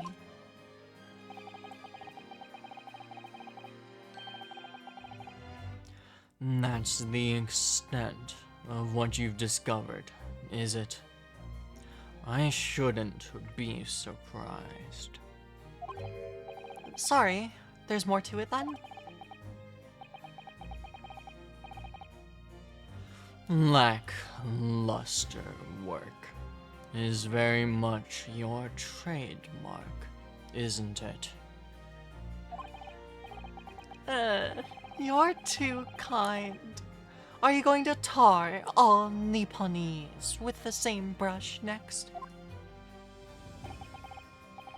So, tell me, what's your interest in that historic incident?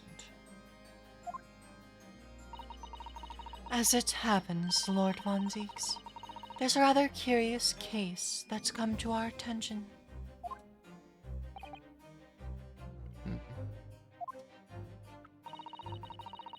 Are you aware of the Madame Tuspel's Museum of Waxwork, by any chance? I am, naturally. I believe that since last month, I feature in one of the displays there, for public scorn. Of course the infamous Reaper of the Bailey would have to be exhibited there, wouldn't he? Well, a particular waxwork has been stolen from the place and held for ransom. A particular waxwork, which... Wait, you mean... Yes, it's the professor. Mr. Sholmes is investigating the case as we speak.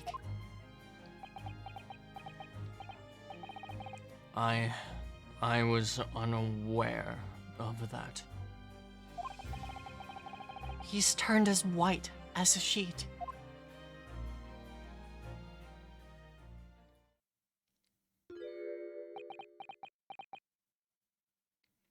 It's the mystery masked man.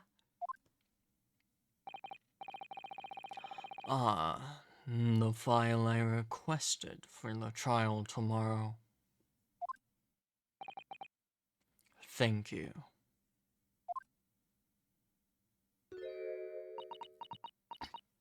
Excuse me. Are you all right? Who is this man, Mr. Naruto?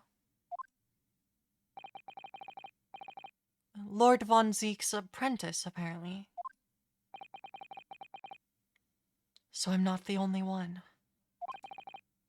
Susato-san can see it, too.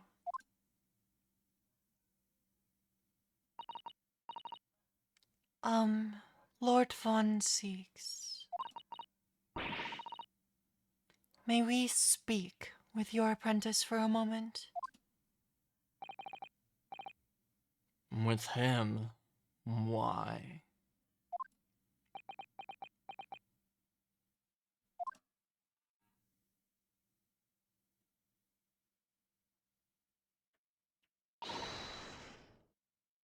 Kazuma-sama.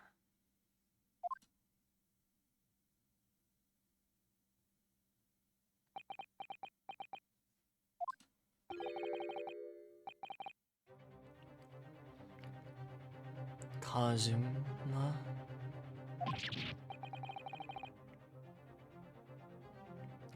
I don't believe it. Your posture, your presence. It can only be. It's you, isn't it, Kazuma-sama?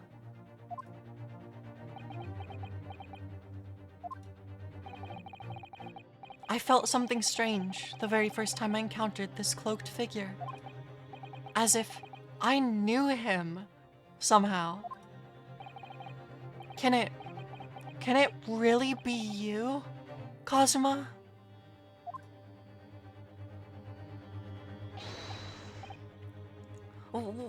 Wait! Too late.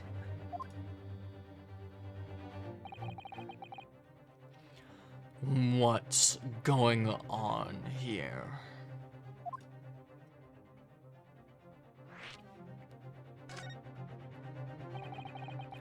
What is your interest in my apprentice, exactly? You act as if you know the man, or something. Well, since when has he been in your care? I don't recall you having an apprentice before I left Britain 6 months ago.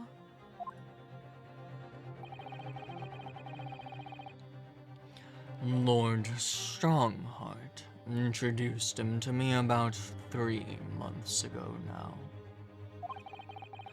with instructions to mentor him as a prosecutor.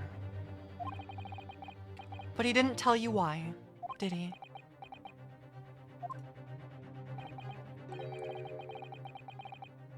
The man appears to be suffering from amnesia. He's forgotten every last detail about himself. He has amnesia. Tomorrow, he will appear in court at my side. What? He's to serve as my judicial assistant on Lord Strongheart's orders. He'll be in court with us. Now, unless I'm very much mistaken, I believe this conversation has run its course. Oh, yes, thank you. I definitely saw a reaction there. When Susato-san called out like that, it really seemed to hit a nerve. When she called out, Kazuma-sama.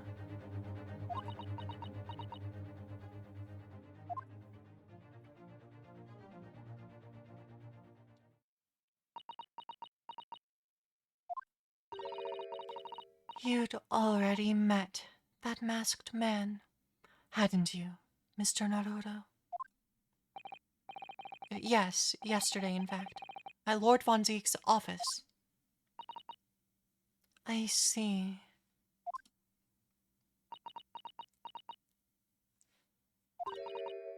And if Kazuma-sama really is still alive, it means that Mr. Sholmes lied to us. I know. We're going to need to speak to him about that.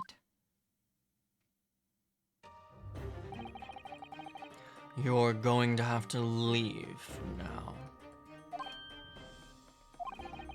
The forensic investigation team are due to arrive shortly.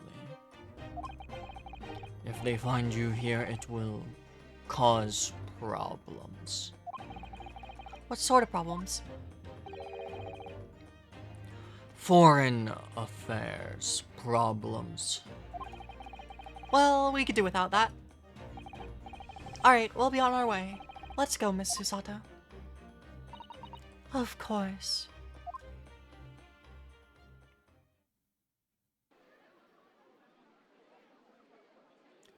Yay! Now we can go to the forensics lab.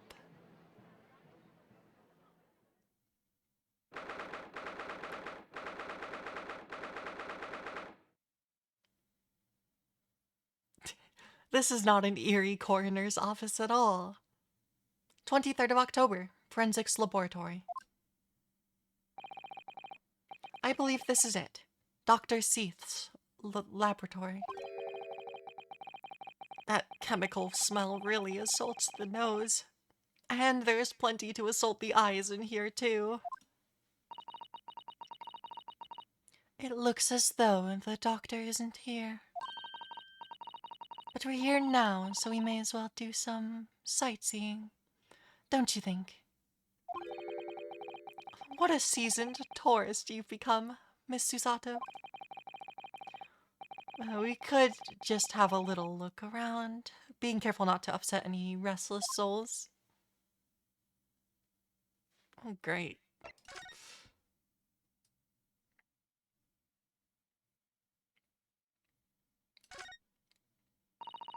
I suppose this is Dr. Seath's desk.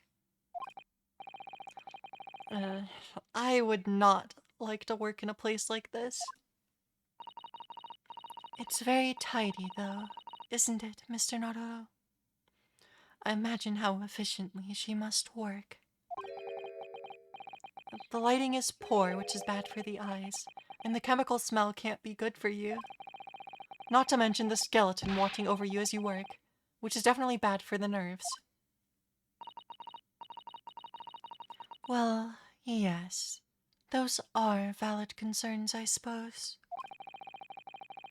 I can just about cope with a one-eyed Daruma doll watching over me, but that's all. Oh. That looks like an owl and a crow up there. I know. And they haven't even twitched since we came in here. Well, no. They wouldn't have. They're taxidermy mounts, Mr. Naruto. I was afraid you were going to say that. I've been trying very hard to tell myself that they're just sleeping with their eyes open. Yes, I think perhaps you were wise to put something like your Daruma doll on display in the office instead.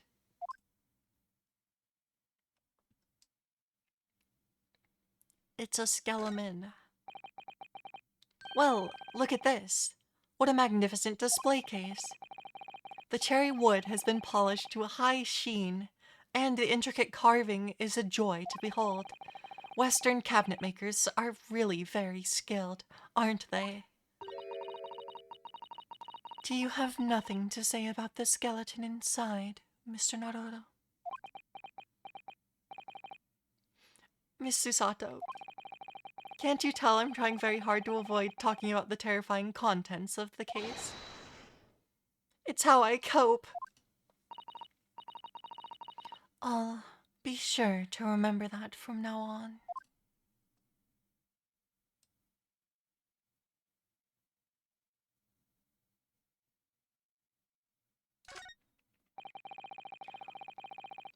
Look at all the bottles on the shelves in these cabinets. What an assortment of chemicals. These ones here are labeled highly toxic. That's worrying, because there are also things that look like salt and pepper shakers in there. Oh, yes. And they actually say salt and pepper on them. Wait. Yay, storing salt and pepper next to hazardous chemicals. The doctor probably spends a lot of time in this room, I suppose. Perhaps she has meals in here sometimes. Life goes on, even when you're surrounded by death.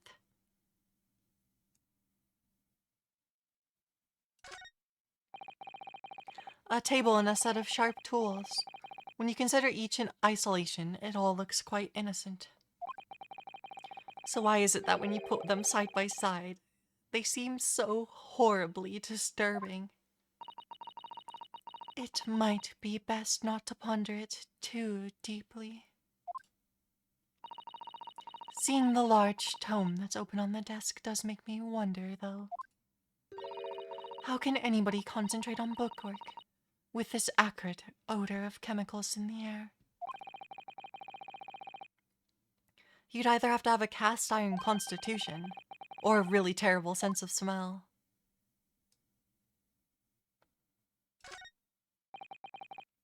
Those large jars seem to have pale things floating around inside them. I suppose they're fruit liquors of some kind. Or like the pickled umeboshi plums we make back home. Ah, father had jars like that in his laboratory as well. I expect they're human organs in a preserving solution, probably as examples of some rare medical condition.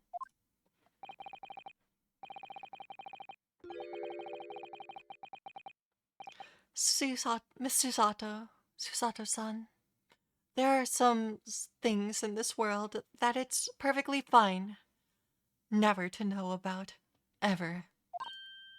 Oh, so as I said, I'm sure they're very much fruit liquors or umeboshi, aren't they?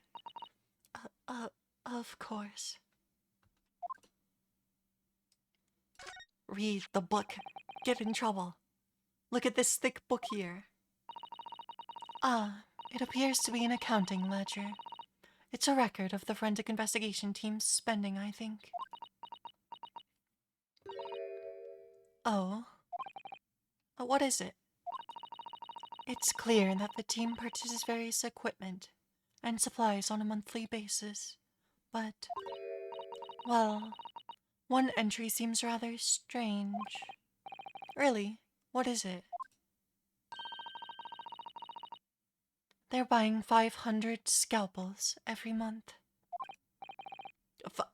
500? They must be working really hard on dissecting corpses. I don't know. Judicial autopsies are only carried out in certain special circumstances. And scalpel blades can be sharpened, too. It does seem a bit strange, you're right. 500 scalpels a month? What could they possibly be using them all for?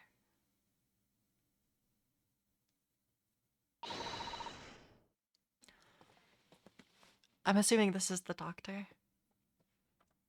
What are you doing? Ah.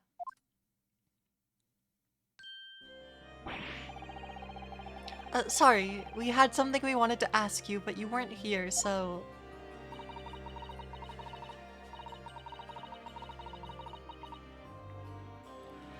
So, you thought you'd snoop around. That's acceptable to you people from the East, is it? Well, what do you want? Lord Strongheart told us, you see, that it was you who examined the victim's body. Mr. Asmon's body, I mean.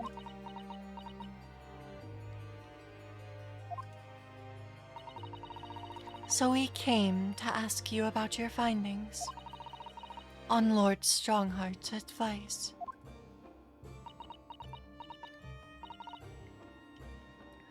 Very well. If the Lord Chief Justice has given consent, I'll tell you what our investigation revealed. I love her outfit. It's very good. But when we're done, you must leave immediately.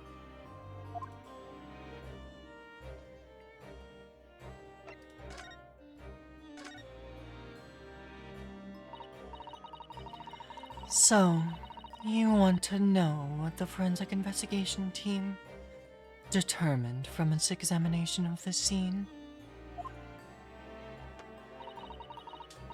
The victim, Mr. Odi Asman, who disappeared from the experimentation stage amid an explosion.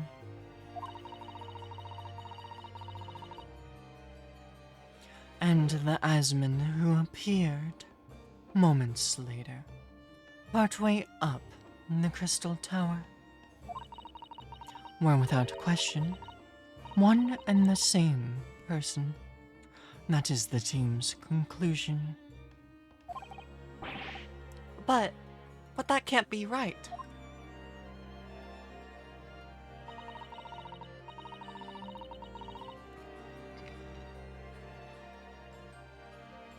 If it was an elaborate trick, we can only speculate about how it was carried out. Let's see. If two people who looked very similar to each other were involved, they could have made it appear as if only one single person had switched places, couldn't they?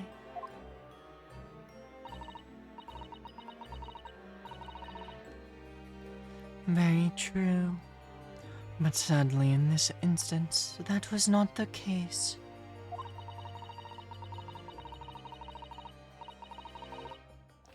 The man who disappeared, and the man who subsequently reappeared, was the same person. The fingerprints at the scene make that quite evident. Ah, fingerprints.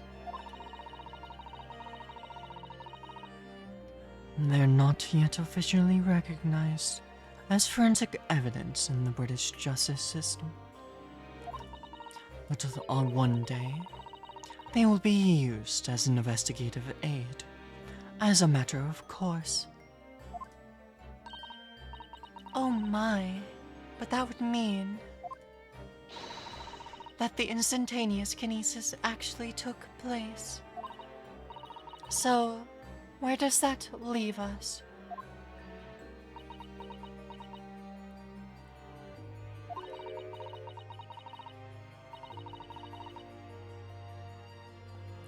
My team was tasked with investigating, not drawing conclusions.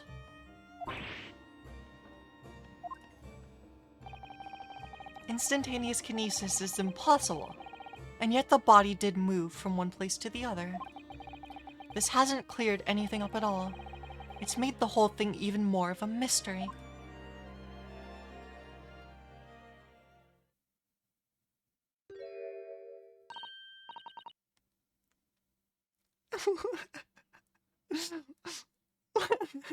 Sorry.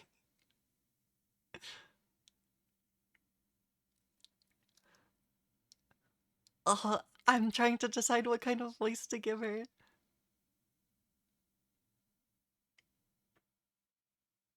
Okay, I'm gonna try something weird for like a single line and see how it sounds to myself in my headphones.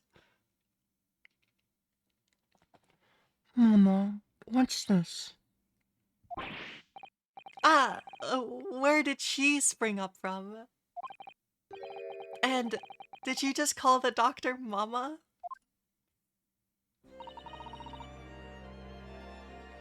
This is a lawyer, dear. Oh. Hello. To meet you.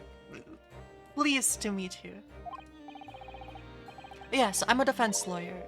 Ryunosuke Naru. Mama. Yes. Can I cut this one up?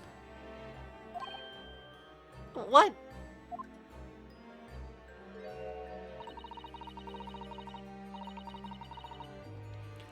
I've never seen inside an Eastern person before. I want to know what it looks like.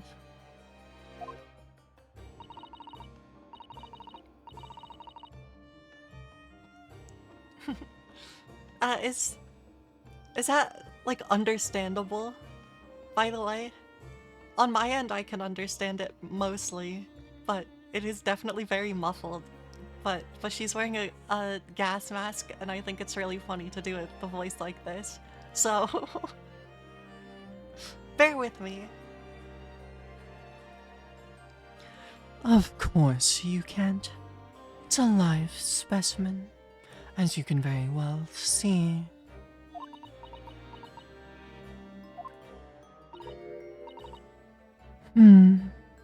Boring.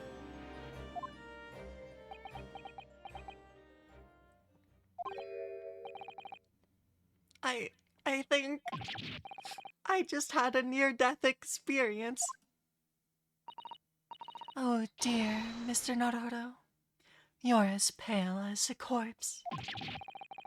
Then let's leave before I'm mistaken for one. Well, I think we've done all the investigating we can here for now. If we could just determine the whereabouts of Mr. Drebber. I'm sure Gina and little Toby won't let us down. Now then, do you think we ought to try to speak with Mr. Sholmes at this point? We have things to discuss, and I'm dying to meet him again after all these months. Yes, it's quite possible he might know something useful. You're right. We ought to find him at Madame Tusspel's. He's supposed to be working there as a temporary waxwork exhibit. Yes, Iris has told me all about his latest unusual venture.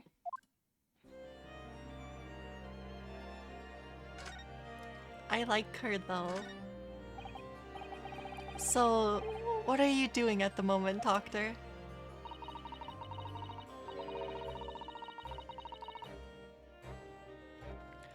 Keeping a close eye on things, so no impertinent Easterners think they can look around my office.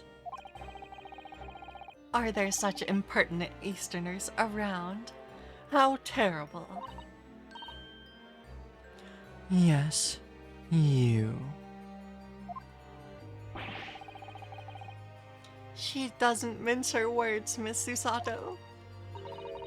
I think perhaps it's time we left.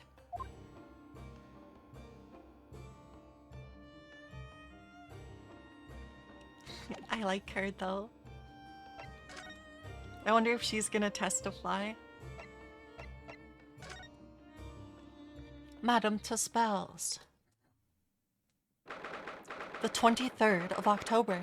Madame Tusspel's Museum of Waxwork.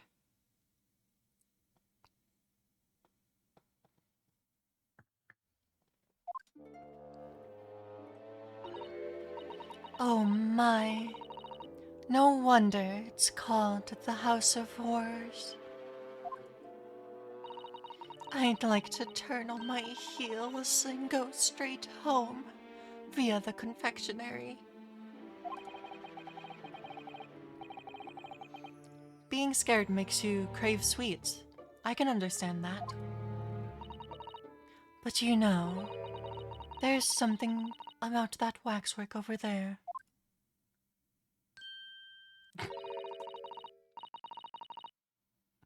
It looks exactly like Mr. Sholmes, down to the very last detail.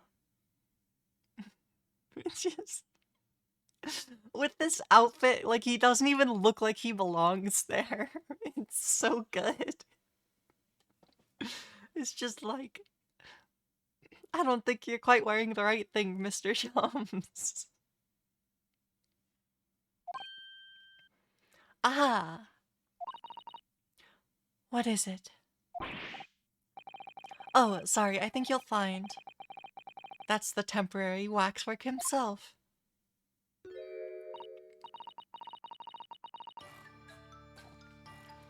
I like her a lot too. I like that she's just dressed as the witch. It's funny. Ah, the friend of my dedicated employee.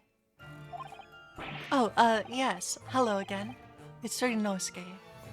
Ryunosuke. Ryunosuke no... I'm tripping over my tongue. Let me... It's Ryunosuke. Ryunosuke Naruhodo. I must say, I am quite spellbound by the great detective. He is a marvel. My precious waxwork is already back where it belongs. You don't mean... But yes, the mystery is solved already. Wow, Mr. Sholmes can really engage his brain when he's hungry enough.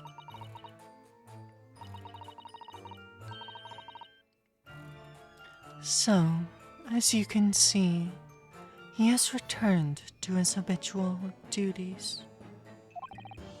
Yes. his habitual duties.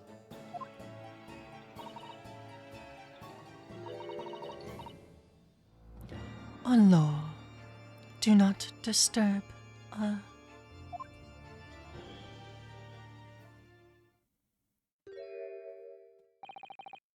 Poor Susato-san. She looks so very perplexed.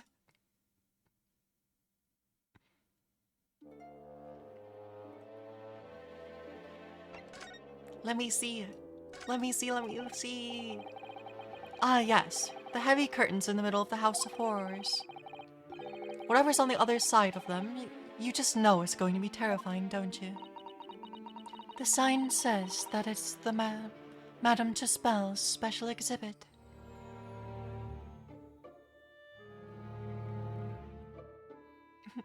Put your finger on her face to go. Shh, I won't.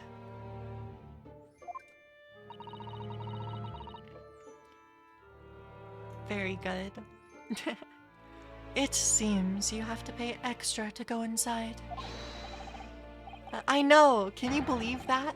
Pay more money. As if we haven't been scared enough already. It's not my doing, Mr. Naruto. I wanna see.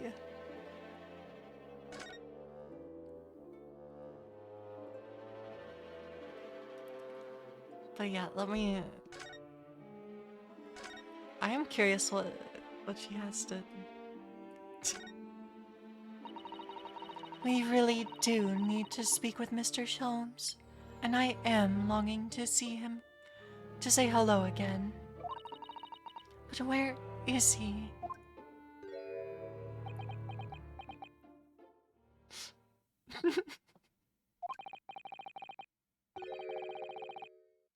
I think you might find that he's quite nearby, actually.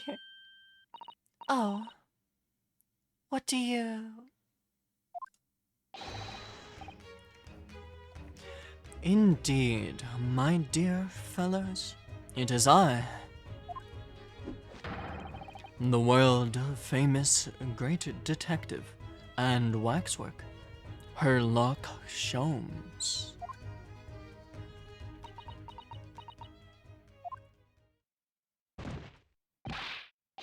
Susato-san! Susato-san!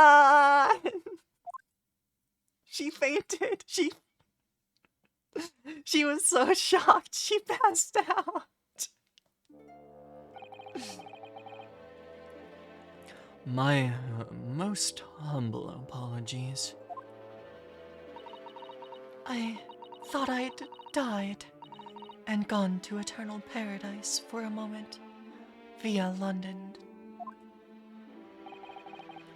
My dear madam, allow me to make amends by offering you a tasty fee-free deduction at some point. As long as it's not of questionable street food quality.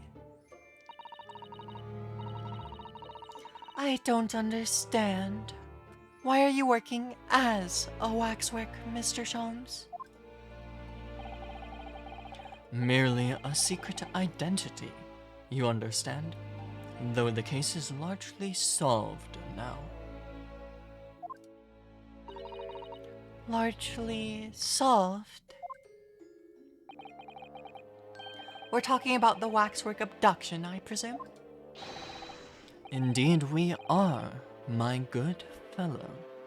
As I predicted, it was as easy as proverbial pie. Though I confess, I'm yet to partake of a pie, proverbial or otherwise, or any food so far today, for that matter.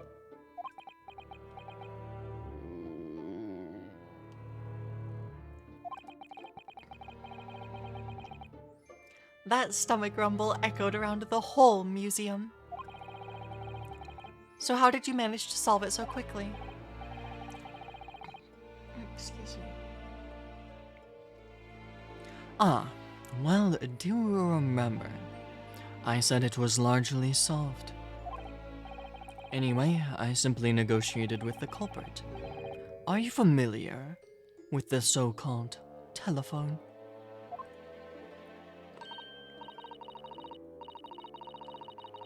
Oh, yes. It's a most modern invention, allowing you to hold a conversation with people far away.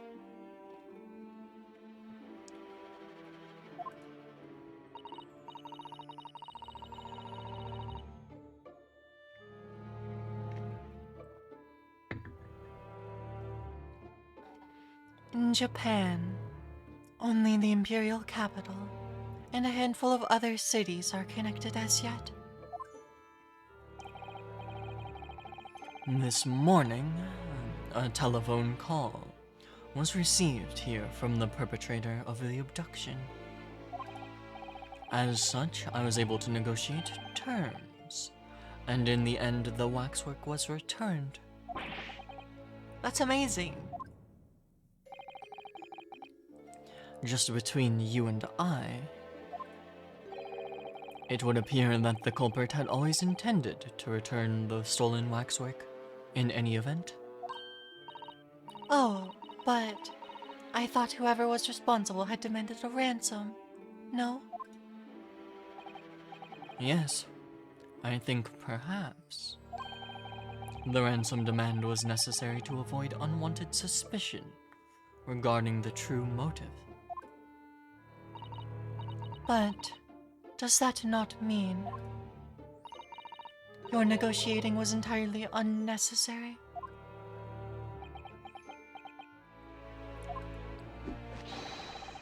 A fact that I must ask you to keep from Madame Tuspel's at all costs. A hungry young Iris awaits my return to Baker Street, after all. Poor Iris. Now then, do I sense that you have some business with this great waxwork?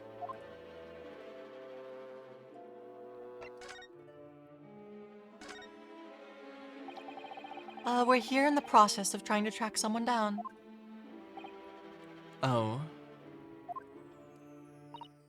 Yes, a man by the name of Enoch Drebber. He's the swindler who duped Professor Hairbrain, and the engineer who built the Kinesis machine. a swindler and an engineer. Quite the modern man. He also seems to be a conjurer of sorts, too, with considerable knowledge of stage magic. We really need to locate him before the trial resumes tomorrow morning. But we have so few clues to go on. That's the trouble. Do you have any good ideas? I have no data yet. It is a capital mistake to have good ideas before one has data.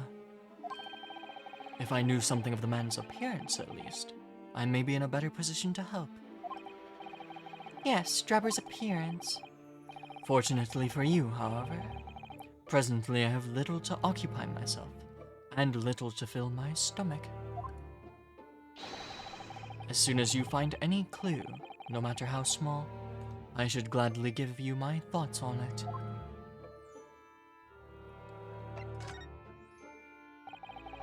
Mr. Sholmes, did you lie to us?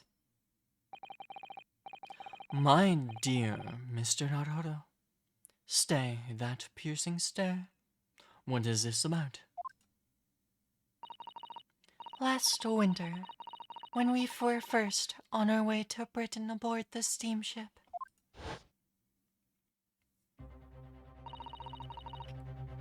your words were very clear. So then, let us unravel this mystery and discover what events led to this curious murder.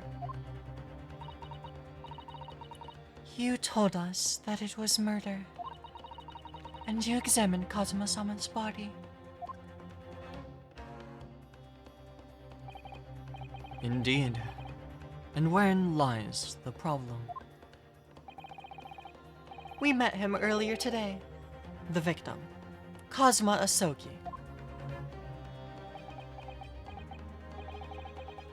You're quite sure? He was wearing some sort of mask and was apparently suffering from amnesia. But yes, I'm quite sure it was Kazuma-sama.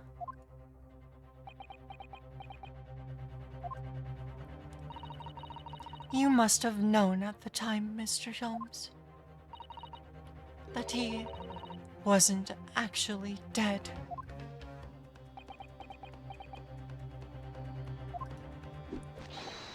Well, I can only assume I was swept up in the murderous atmosphere of the moment. But the fellow wasn't dead at all. Mwahahaha. Priceless. I don't suppose that performance would pass muster, would it, Mr. Naruto?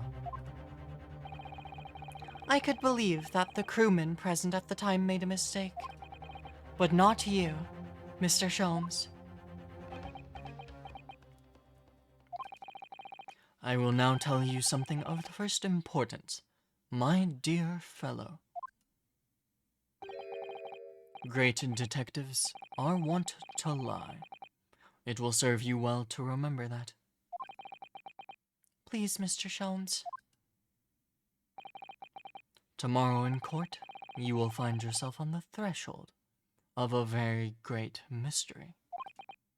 For now, I'm afraid that's all I can say. That's all I can say. I'm so excited. I'm actually so excited. I'm gonna drink some water while this ad plays, and then we'll see what Sholmes has to say about this photograph. Mr. Sholmes, would you cast your eyes over this photographic print? It's of Mr. Enoch Drebber, the face of the engineer we seek. Well, all Englishmen look broadly the same, of course. So looking at the photograph won't be particularly instructive. Are you all right, Mr. Sholmes?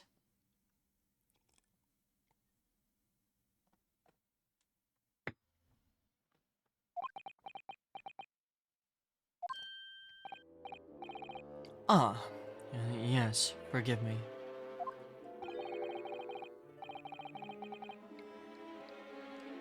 Water time for the ad. Why is the ad longer than 30 seconds? It's supposed to be only at 30 seconds. Whatever.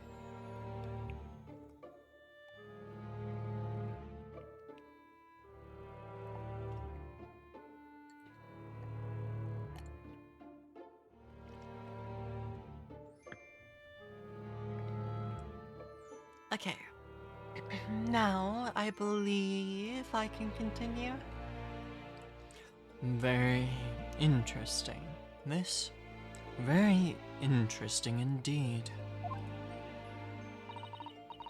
What's wrong, Mr. Sholmes? You've turned quite pale all of a sudden.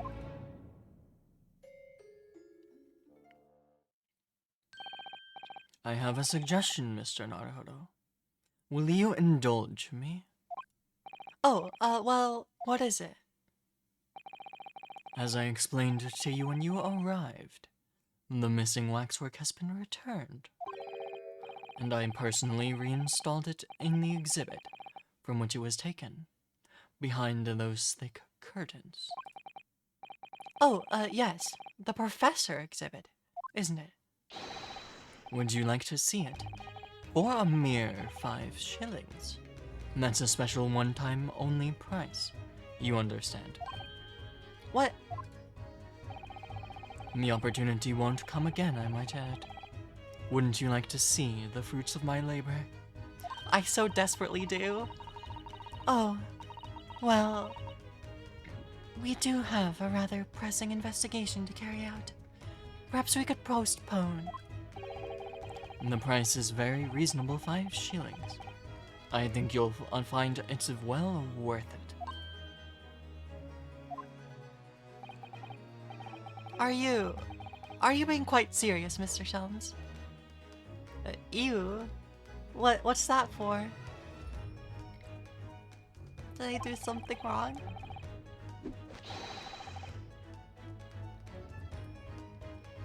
Surely, you need only to look at my expression to ascertain if this is seriousness or silliness. I can never tell with you. That's the point. You remember him? Herlock Sholmes. Very well.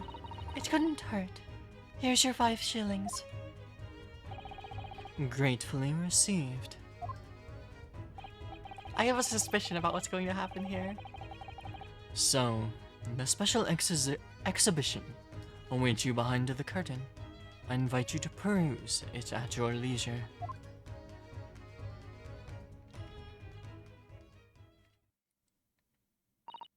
Well, the money's been spent, so let's go and see the special exhibition.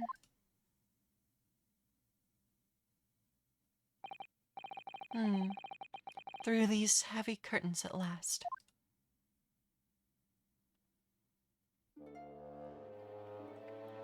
Let me see! This is going... 5 shillings we've had to pay. This is going to be exactly what I think it is, isn't it? It doesn't seem right somehow that Mr. Sholmes slipped the money into his own pocket, does it? The anticipation's killing me. No. We could ask Gina to retrieve it for us, using her special skills. Pickpocketing police officers and diddling detectives. Is this what makes Britain great? Not to mention, demigod prosecutors taking the law into their own hands, or chip-loving inspectors. Inspector Gregson comes off rather well in that list, I think. Let me see. 23rd of October. Madame Tuspel's special exhibit.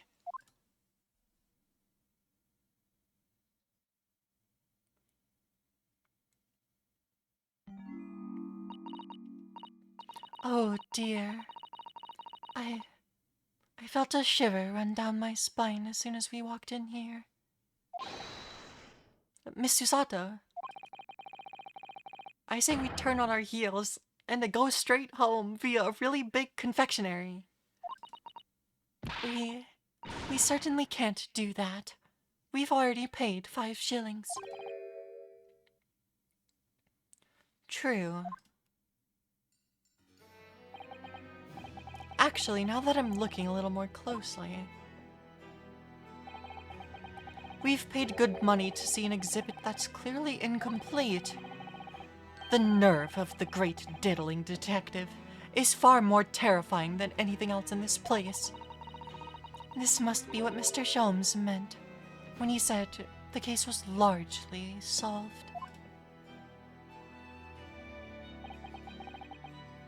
Be that as it may, Mr. Sholmes heavily implied there'd be a clue about the engineer in here, but where? Since we paid 5 shillings, let's do 5 shillings worth of investigation, shall we? Yes, we will get what we paid for. Is that fear or frustration? That's making Susato's voice tremble.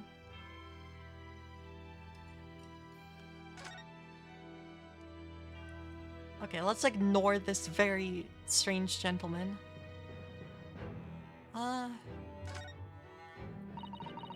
This must be the killer. The fiend known as the Professor. Yes, I think so. According to what Madame Tuspel said, he killed 5 victims, all of noble or royal blood. The waxwork is so lifelike, isn't it? Like all the models in this place. I know. It looks like it could start moving at any moment, doesn't it? If only it had a head, that is. Perhaps we should examine it in more detail.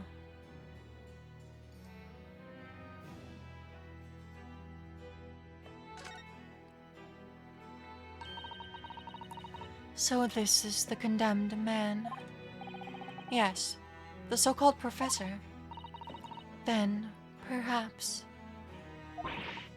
his head was chopped off by a guillotine.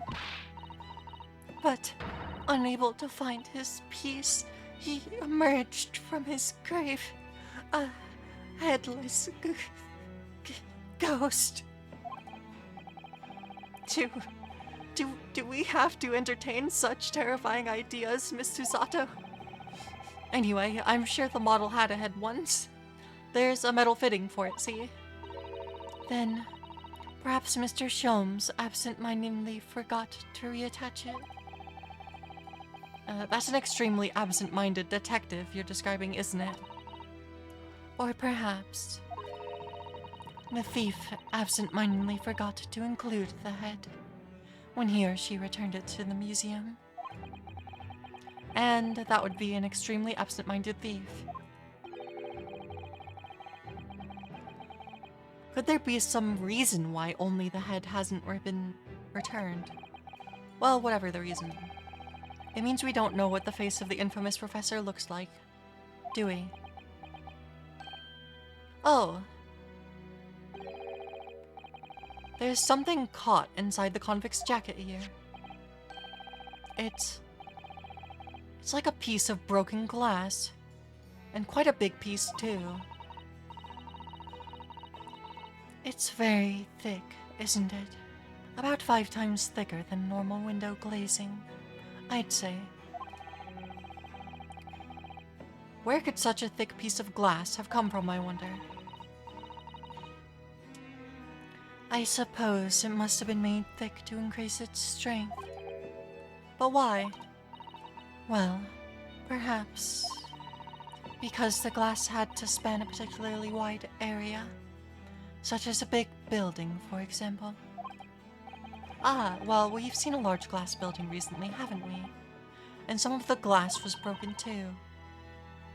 You don't mean... Exactly. The Crystal Tower at the Great Exhibition. But why would glass from the Crystal Tower be lodged inside the waxwork's jacket? It makes you think, doesn't it? The piece of broken glass has been added into the court record.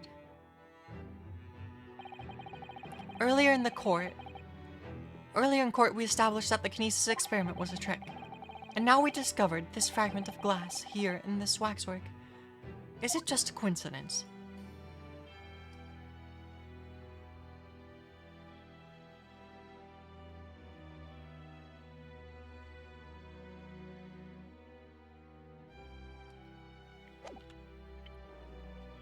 Well, what's up with this weird dude? This part of the exhibit is just as disturbing as the rest. It looks so real. It seems to be a young man in a white overcoat. And he has a large shovel in his hand. Look. Perhaps we should investigate in a little more detail.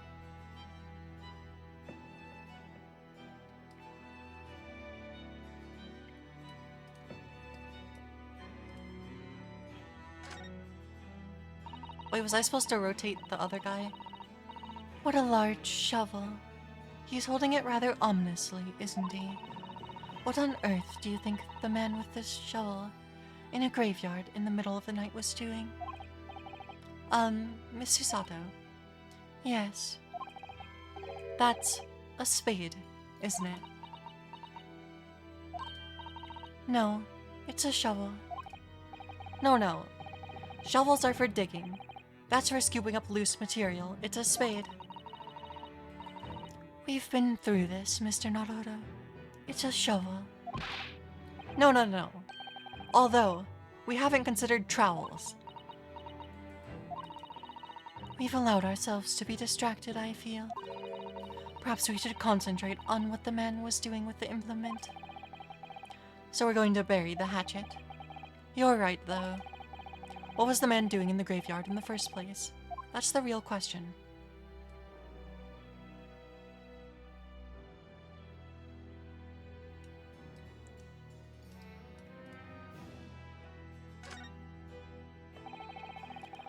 That's quite a large lamp the man's carrying.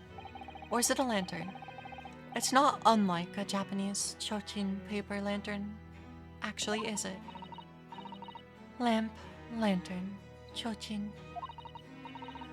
The point is, it casts very little light.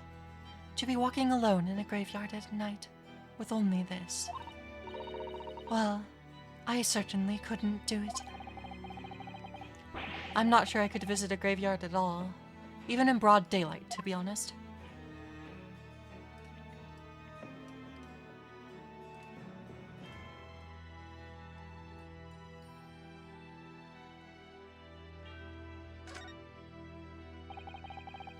What's this here? Well, this would appear to be a lens in the middle, so I believe it's probably a camera. A camera? But it's so small. British technology is incredible, isn't it? What about Mr. Sholmes' skin prints? I think perhaps you should treat Mr. Sholmes' inventions as exceptions to the rule. But anyway, why would the man in the graveyard have a camera? I wonder. Perhaps he was trying to capture the moment a dead body came back as a ghost on film. We'll just borrow this for a little while, I think. Why are we stealing the camera? By looking at the photographic plate inside the camera, we can see what picture was taken. What's a photographic plate? It's a piece of glass coated in a special emulsion that reacts to the light coming in through the lens. If we open the cover at the back of the camera, we should find it. Let's have a look. You should see yourself, Susato-san. Your eyes are shining. You really do like machinery, don't you?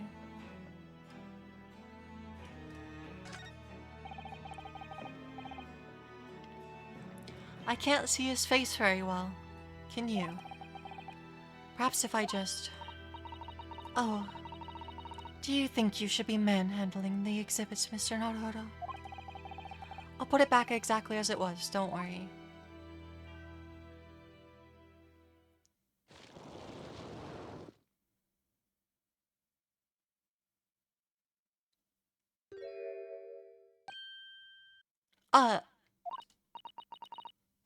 What on earth?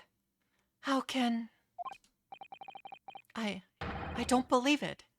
A black monocle?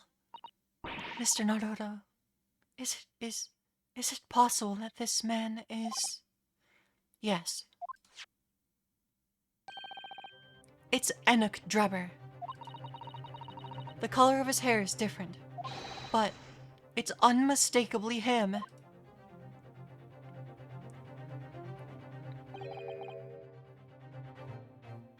Indeed it is. Is that Sholmes or Drebber? It's Sholmes. Mr. Sholmes. This man is the subject of your present hunt, I believe. Yes, that's right. Just who is this man? Why is he here in this exhibit? And why does the convict behind him have no head? The head was missing when the model was returned by the thief who stole it. What a surprise. So then, the case isn't yet solved. Did I not say so myself? Largely solved were my words, I believe. But I must locate the missing head.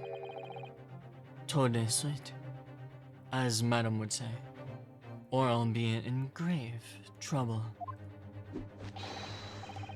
A very hungry iris still awaits my return to Baker Street, preferably with rations.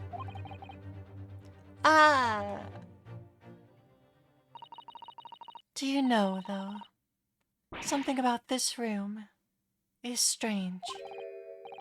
Strange? What do you mean? Well, the displays in House of Horrors are supposed to depict real events, are they not? Indeed they are, Miss Susata.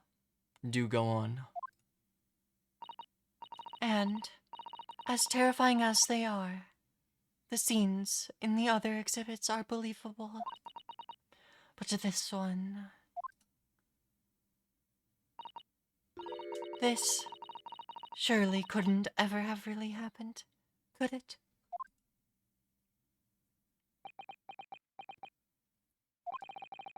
I think it's time I educated you a little. About the nature of the incidents involving the professor 10 years ago.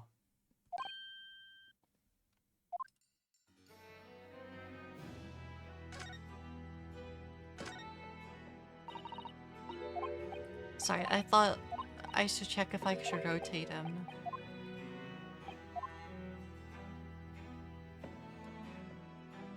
Okay, no, I can't. Okay.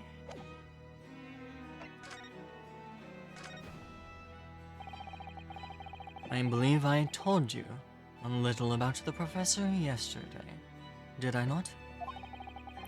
He took the lives of 5 victims, everyone being either a member of the aristocracy or royalty. All were attacked by an enormous hunting hound and had their throats ripped from their bodies. Oh gosh, an enormous hound. How awful. After taking the life of his 5th victim, the killer was apprehended. It was a case of unprecedented magnitude in Britain. You understand.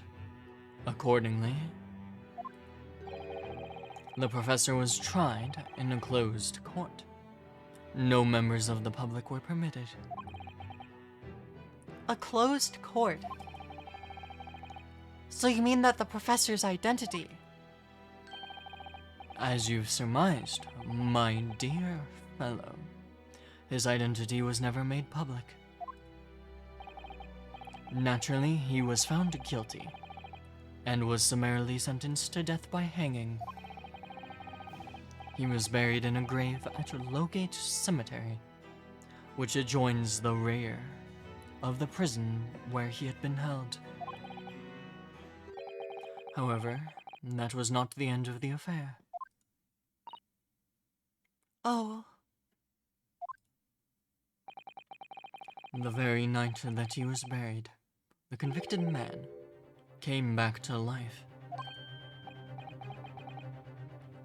came back to life.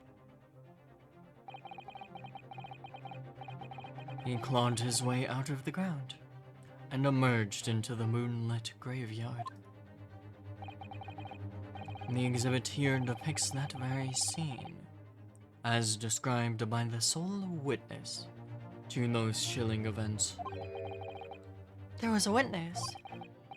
But of course, my dear fellow, it was none other than the young man in the white overcoat. Enoch Drebber. He saw it happen. Oh, this is getting so crazy. I wish these voices weren't tiring me out. So, this is a waxwork model of Enoch Drebber. 10 years ago, the convicted professor, having been gibbeted and buried, emerged from his grave in the dead of night. The sole witness to that unimaginable scene was this young man. From appearances, I would say he was about 20 years old. It's so horrifying. Scared out of his wits, the young Drebber ran to a nearby police station to report the incident. And the sheer terror of what he'd seen is said to have turned his hair white overnight. Yes, as shown in the photograph we have of him. His hair is completely white. For the following few days, the story of what he'd seen was on every front page in the capital. The public was frantic for every last detail about the killer who'd come back to life. As you've seen, an exhibit was even created here at Madame Tussauds. I can quite understand why the man's hair turned white, certainly. But what I don't understand is what was Mr. Drebber doing here in the first place? In a lonely graveyard, in the middle of the night. Yes, what was he up to?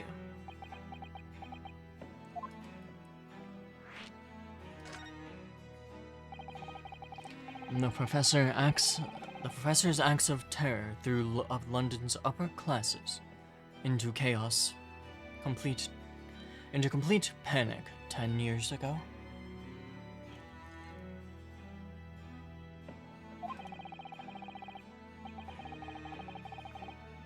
It was a great scandal, one might say, at the very highest levels of society. And since the killer's identity was never made public, rumors abounded. After all, no killer had ever before systematically employed a dog as a weapon of murder. Yes, I can imagine the impact the case must have had. But in time, of course, the rumors abated. So too did talk of the shocking witness account of the convict who came back to life. It was forgotten, dismissed, as a dubious ghost story, as a preposterous parlor tale. But why did people stop believing it? Why? Simply because there was no resurrection to speak of, as was established in fact.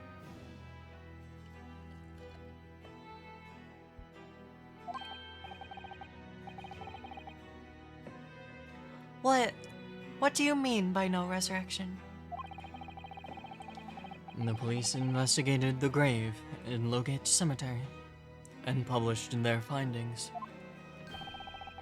The convict's body was found to be buried exactly where it had been following the execution. No. But that would mean Mr. Drebber must have lied to the police in the newspapers. That would appear to be the only logical explanation, yes. The young man subsequently vanished from society. Nothing has been heard from him since. It's rather striking then, but he should resurface now, don't you think? Of course, the convicted murderer couldn't really have come back to life. That's not possible. But Drebber's hair is unusually white. And if that really did happen overnight as a result of shock, it's hard to believe that the incident was an out-and-out lie.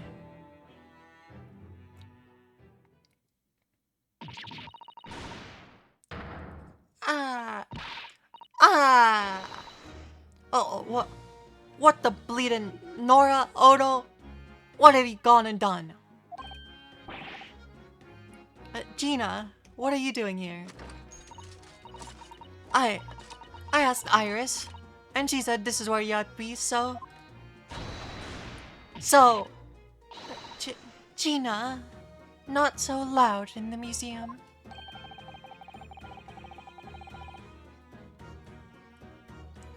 Madame Tussauds will have you take a position as a waxwork if you're not careful. I think there might be a more pressing concern. I still had some flash powder left from 6 months ago, so...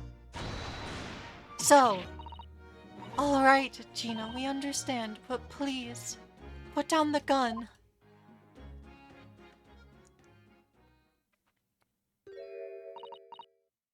Sorry, I got scared. You should try being the one on the other end of the barrel. So what brings you here, Gina? What brings me here? What do you think? We found it. We found that Dodgy Cove's workshop. What? You found Drebber's workshop? Yup. Toby's nose took me straight there. The boss and others are heading over there now, in a drag. So come on. Here's the address. I got the boss to write it out. Oh, thank you, Gina. We'll make our way there at once. Alright then. See you there.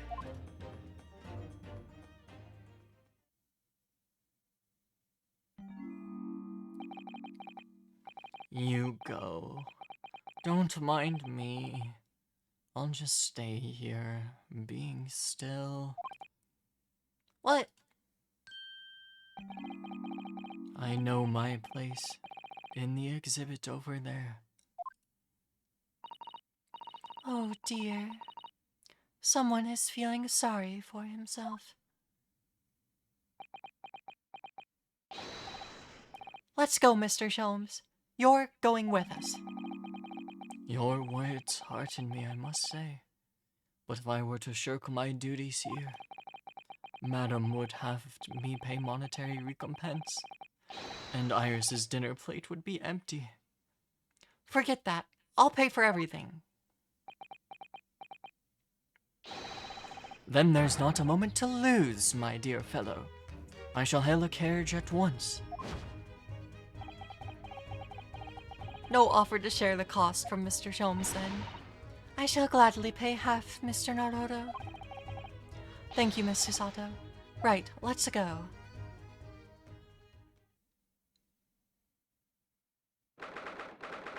"23rd of October. Anik Drebber's workshop. Hello. Hi, emo kid. That looks like... Oh, it's another super high voltage instantaneous kinesis machine. Indeed, it would appear so. Though only a prototype, naturally. Ah, so you got here then? Gina, well done for finding this place. And in such little time. You've really worked miracles. It's Toby here, who is the miracle worker.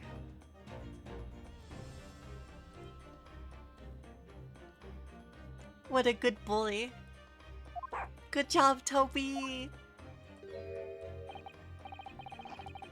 I thought you lot would show up before long.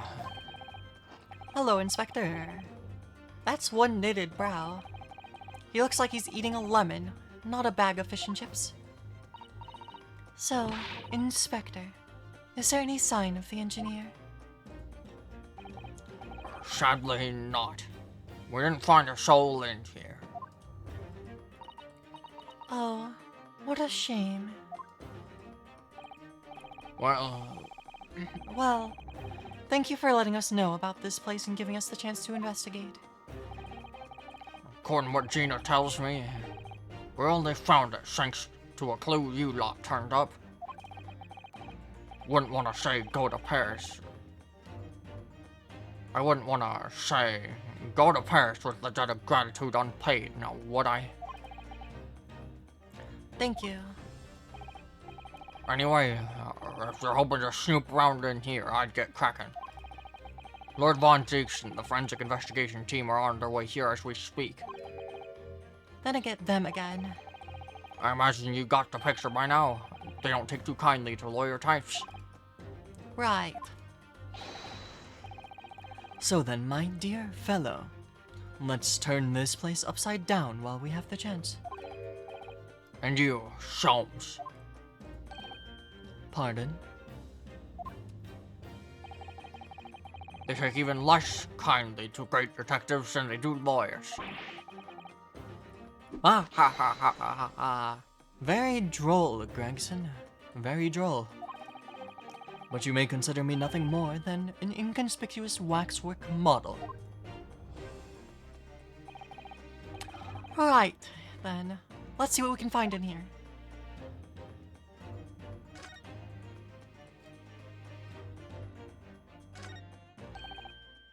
This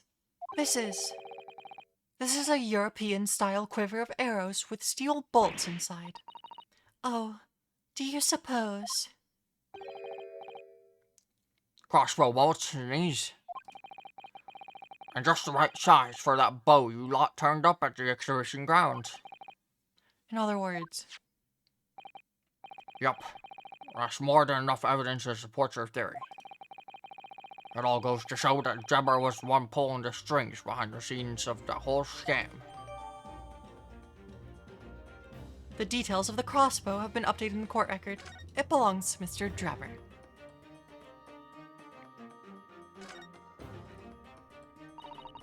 I'm sorry, Mr. Naruto. That machine is covered by the Special Dispensation for Scientific Equipment Act. Therefore, it'd be serious repercussions if you were to examine it. From the Crown and the government.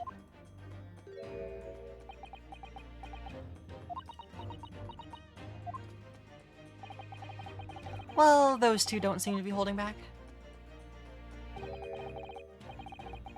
It's quite hollow on the inside. No working parts or devices of deception to be seen. My dear fellow.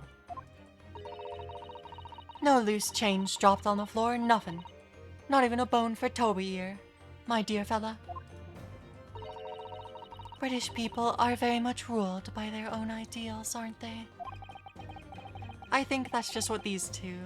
That's just these two, Miss Susato.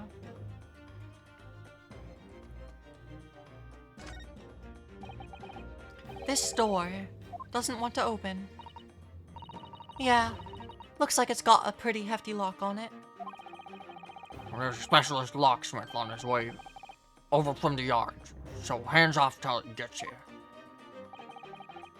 With permission, Inspector, I could have that lock open in less than a minute. Well, you don't have permission, and no one's given it to you. Gregson looked as though he really enjoyed that. Well, there's no sound of anybody on the other side. No, Drabber must have fled at first sign of danger.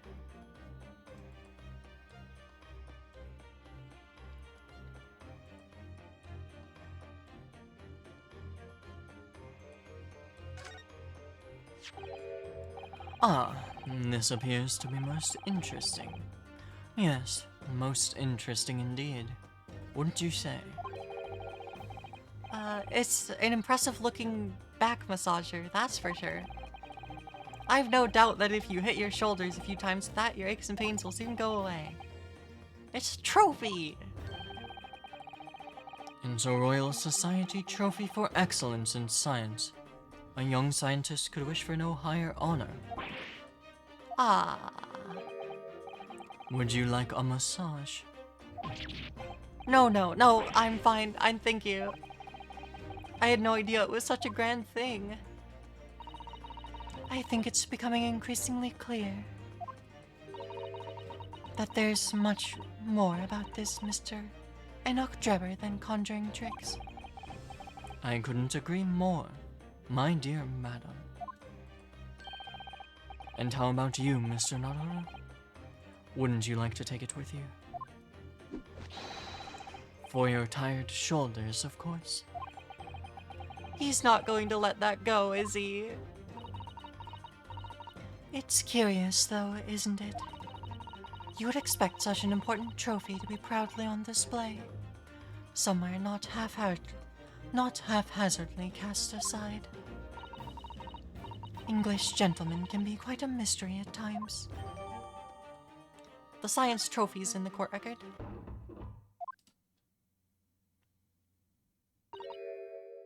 Oh. Is something wrong, Miss Susato? Well, I thought I heard a noise from the far side of that door. Well, Gina, did you hear it too? Yeah, I heard it and all. What do you reckon, Toby? Right. Mind the Grace.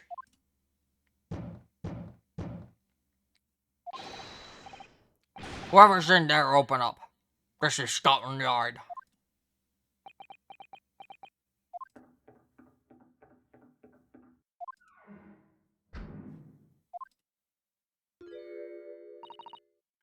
Oh my. Someone is there. This rotten, bleeding lock. My dear Gregson, as I said only minutes ago, if only it were continenced, I could unlock that door in less than a minute.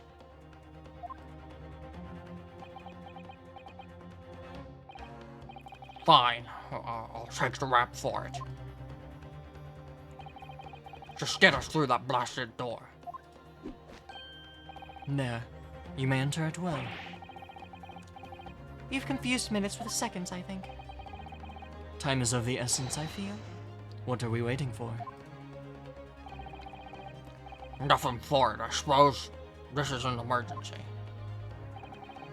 There's a strong possibility that beyond that door is the engineer you all seek. No, he just ran away.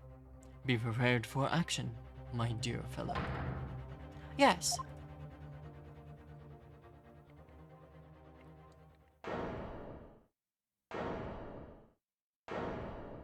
Ah.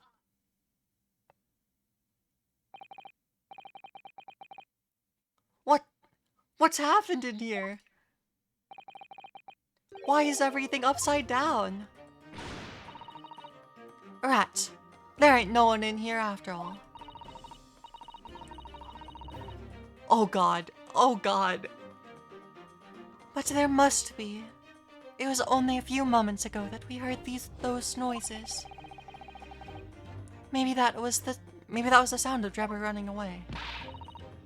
But there's only one door into this room. Oh god. And no windows that could afford an escape route. Those skylights are too high.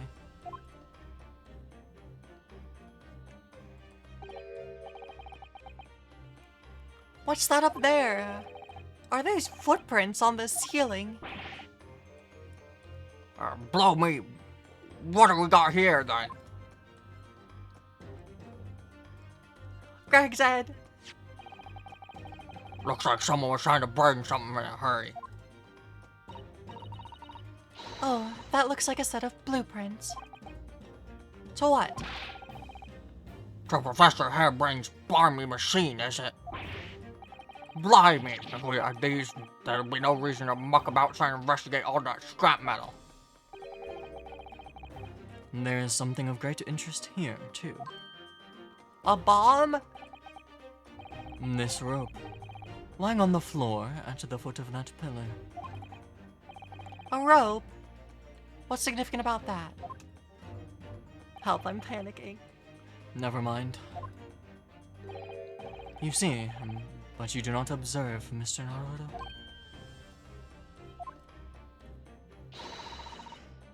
We must investigate the entire room thoroughly. And before the forensic investigation team arrives, too. Sholmes! The bomb! The bomb! Mr. Sholmes, have you found something? Ah, Mr. Naruto. In point of fact, something rather fascinating. What do you make of this? Let's see. I've never seen anything like it before. It looks like a bundle of thick cigars wrapped up in a Mr. Sato, what's the matter? That's a... Surely that's a time bomb, isn't it? What? Did you say? A time bomb. Sorry, but... What is a time bomb exactly?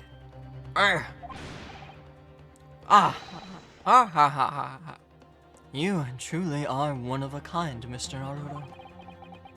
I won't take that as a compliment. You don't know nothing, do ya, Oda? You haven't got a clue what it is either, have you, Gina? I invite you to consult a dictionary later, Mr. Naruto. But this particular specimen is no time bomb, though I confess it has a very similar appearance.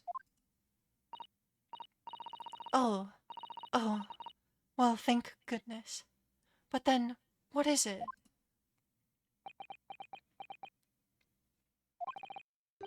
I see, so that's it.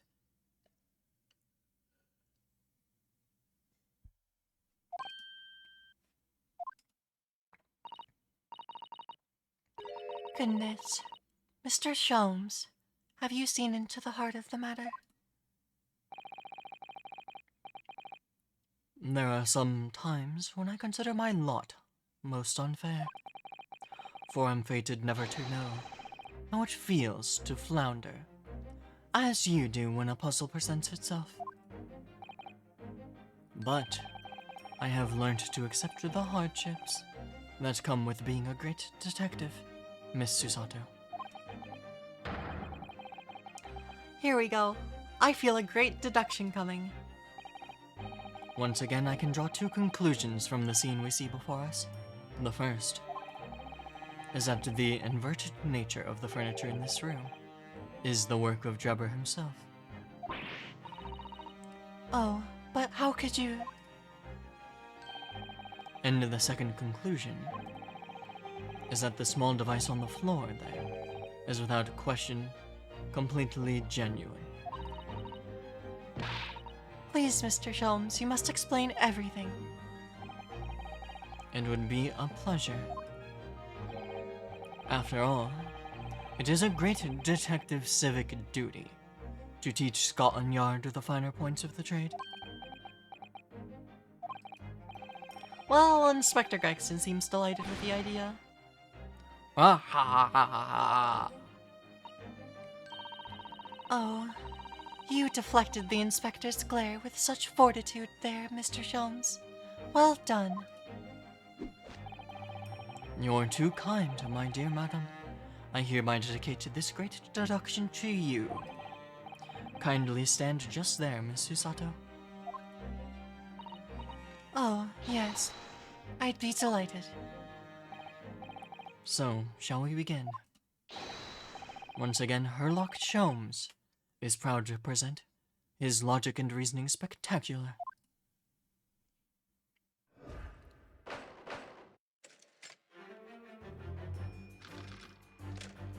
The game is afoot. Flipped furniture. Conclusion.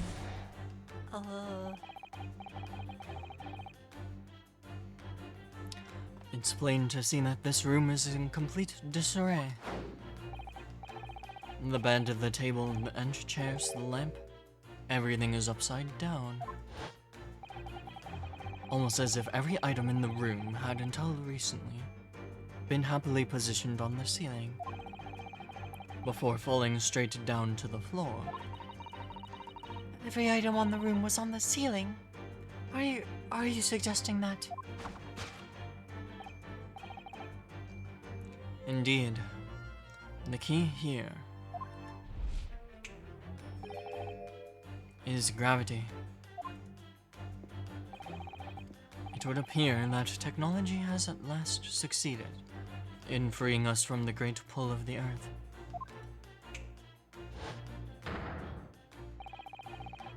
For the gravity in this room was reversed, and then suddenly restored to normality. Goodness. The inverted furniture clearly reveals the truth about the part that gravity played in this whole business. I quite understand your skepticism, Miss Susato. I too was incredulous at first. However, my conviction in my analysis was cemented when I observed this. An anti-gravity device, almost identical to the one that featured in a dream of mine only the other day, in fact. But But then why does it have a clock on it? A most relevant question indeed. That is a timing device that controls when the gravity direction will switch. There was clearly a requirement for the engineer to be able to restore normal gravity automatically. And the commotion we heard earlier from the other side of the door was the moment that the restoration occurred. Yes, the reason why everything here has been turned upside down is because of the anti-gravity device. So you see, we need to look no further to explain the state we now find this room. The direction in which gravity acts in here was reversed by Mr. Drebber, before being restored to normality in an automatic fashion, sometime later by the device. I have witnessed precisely this scene in a dream I once had when I fell out of bed. I don't think that's it.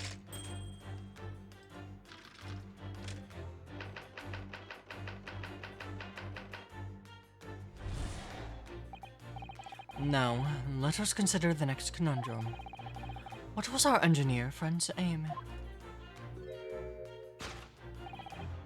Indubitably, the greatest clue we have to explain his actions is above our heads.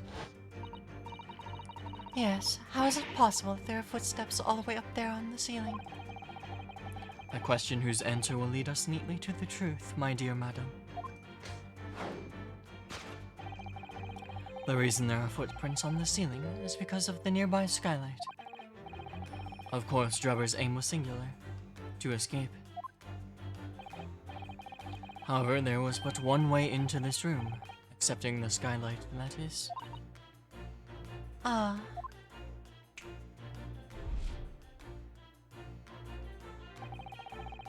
By inverting the gravity in here, Drebber was able to fall conveniently to the ceiling and make his escape via the otherwise inaccessible skylight, leaving those footprints behind on the way. But the ceiling in here is very high, Mr. Jones. If the gravity reversal was sudden, wouldn't Mr. Drebber have fallen up to the ceiling rather violently?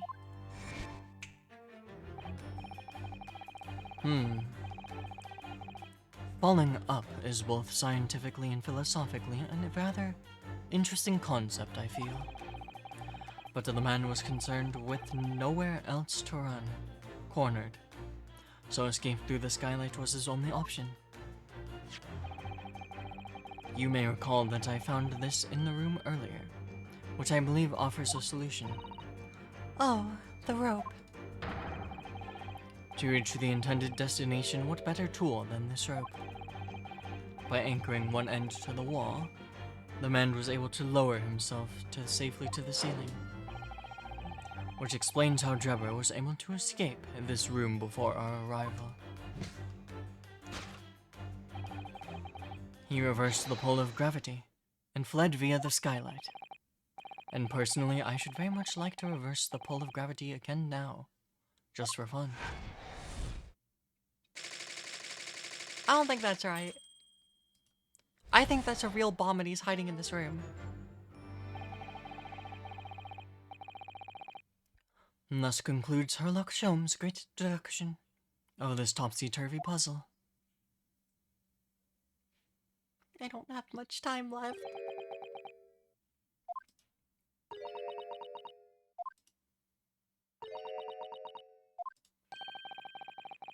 She's completely spellbound. Mr. Sholmes, there's just one thing that troubles me. I would expect nothing less. You're destined to be troubled by just one thing for the rest of your life. The thing is such a thing actually possible? An anti-gravity device, I mean. I would say that, with man's current scientific knowledge, at the turn of the 20th century,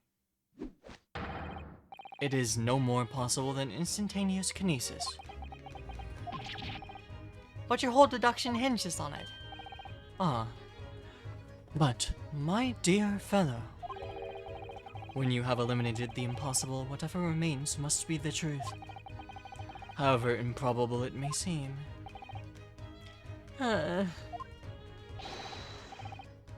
It's a marvelous line, wouldn't you agree?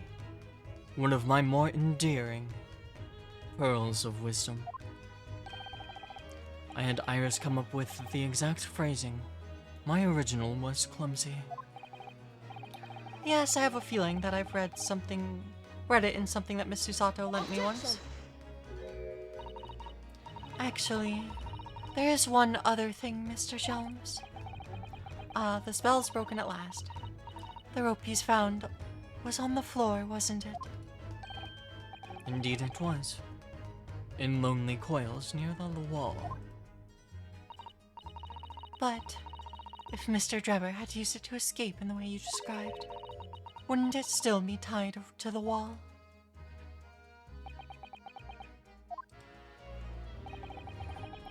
Mysteries inevitably unravel in the end, as I think you'll find do ropes.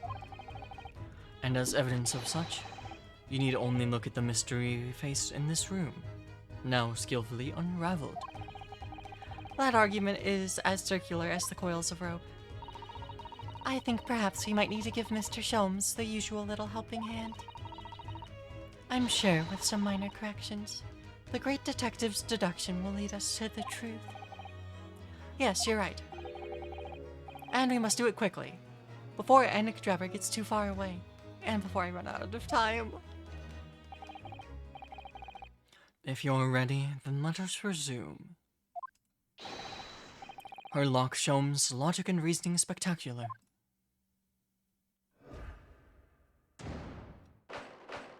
Uh-oh, I'm being pinged. Okay, most of those pings don't matter. It's plain to see that this room is in complete disarray. Sorry, I have to look at this stuff because it's important for me to know. Because that is why I have a time limit.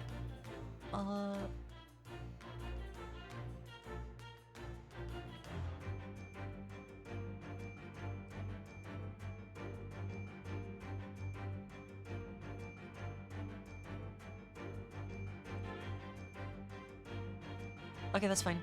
It's plain to see that this room is in complete disarray. The bed, the table and chairs, the lamp, everything is upside down.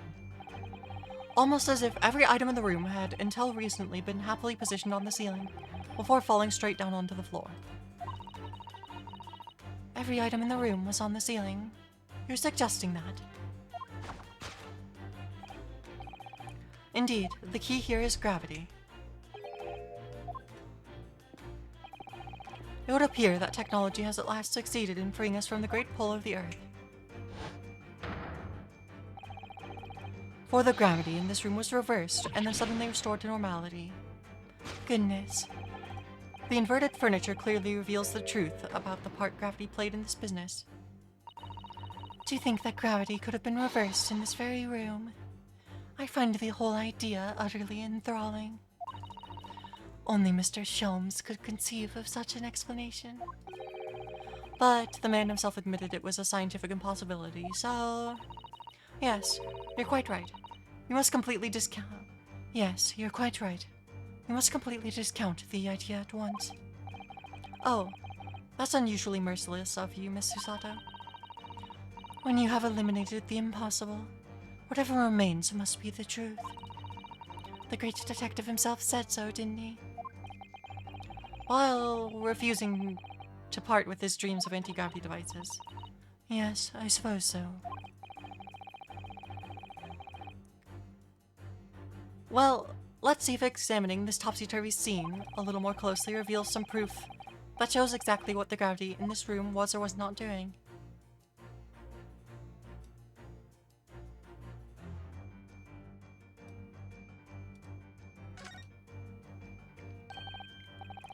Well, well, I wasn't expecting to find a pretty bunch of flowers in here.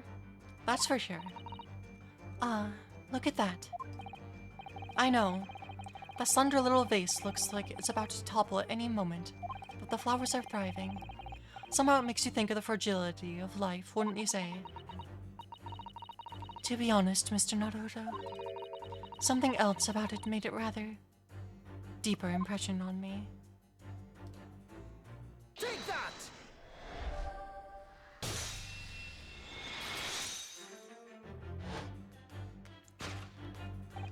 The upright vase clearly reveals the truth about the part gravity played in this whole business. Upon my word, Mr. Naruto, you've surpassed yourself by completely turning my argument on its head. Trying to impress your assistant here, perhaps? No one is trying to steal your spotlight here, Mr. Sholmes. Trust me. As you actually say, though it appears at first glance all the furniture in this room is upside down. This unassuming slender vase is standing keenly to attention. And unlike the large safe, there's nothing affixing it to the floor. And it is the exception that breaks the rule. In short, much as it pains me, the gravity in this room was never inverted at all. My deepest sympathies for your loss. Oh, poor Mr. Sholmes. But the show must go on, so let us continue with our deductions. Now that we know this contrivance is in fact not an anti-gravity device, there remains but one other possibility. You don't say. Someone deliberately turned over every piece of furniture in here. Which might sound obvious, but leaves one mystery very much unsolved. Namely, why would anyone choose to do that? Quite. And naturally, there is an explanation. Yes, the reason why everything in here has been turned upside down is because of this anti-gravity device. He's absolutely determined that this device must have something to do with it, isn't he? I'm afraid the lure of an exciting scientific explanation is strong. Well, there's no doubt that somebody did this. Somebody turned all the furniture over. So whoever it was must have had a reason. I'm afraid nothing comes to mind, though. Well, let's look around and see if there's an answer.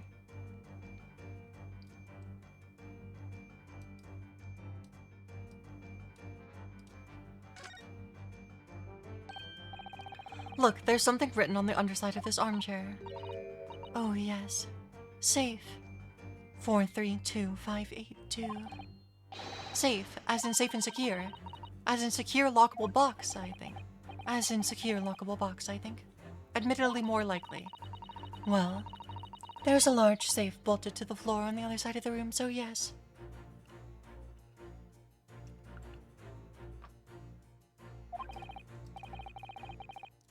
So you mean this number would let us open it? I wonder why it's written here, though. Take that!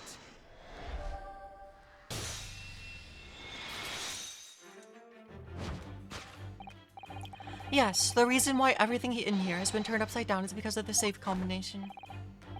Precisely. I believe, Mr. Naruto, that you had a very similar experience once, did you not? Yes, last year, when I bought a lottery ticket and noted the ticket number down on the inside cover of a book just in case. And that's it.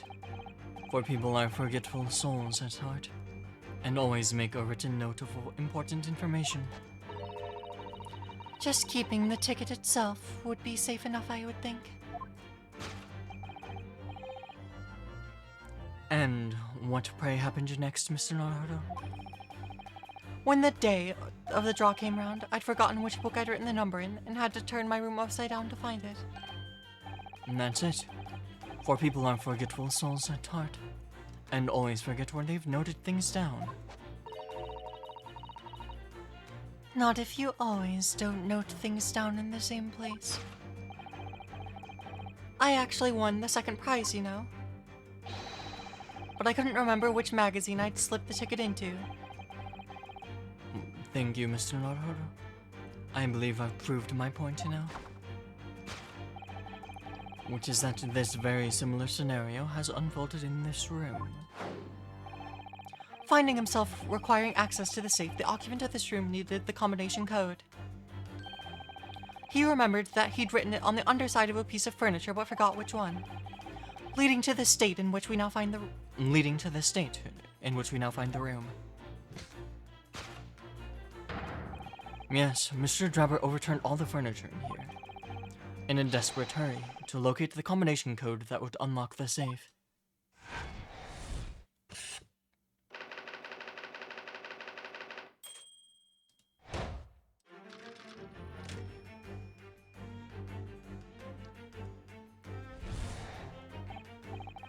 Now, let us consider the next conundrum. What was our engineer friend's aim? Indubitably, the greatest clue we have to explain his actions above our heads. Yes. Yes, how is it possible that there are footprints all the way up on the ceiling?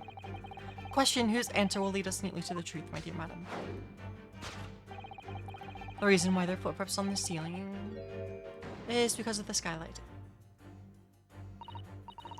Well, if a change in the direction of gravity can't explain it, then how did those footprints get up there? Yes, I feel as though that particular mystery has just become even harder to solve. I can't think of any other explanation at all. Oh, life was so much simpler in those halcyon days when gravity could be reversed. It was minutes ago, and those halcyon days never existed in the first place. Well, I suppose we must simply put our faith in Mr. Sholmes and observe the area in detail. Putting our faith in Mr. Sholmes is what gets us into these situations in the first place.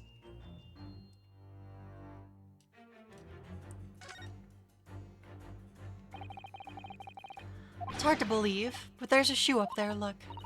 Oh yes. And there are more footprints on this little balloon, too. Perhaps the shoe was thrown up there and became lodged, do you think? If so, then judging from the number of footprints, it must have been thrown several times.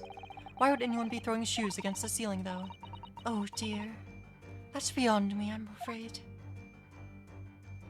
Take that!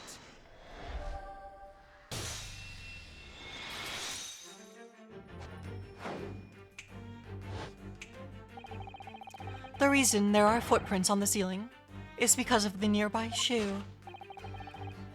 And on closer inspection, there are clearly footprints all over the balloon as well. In other words, the aim was never to hit the skylight, at all but the balloon. But for what purpose? A green balloon. Seems somewhat familiar data.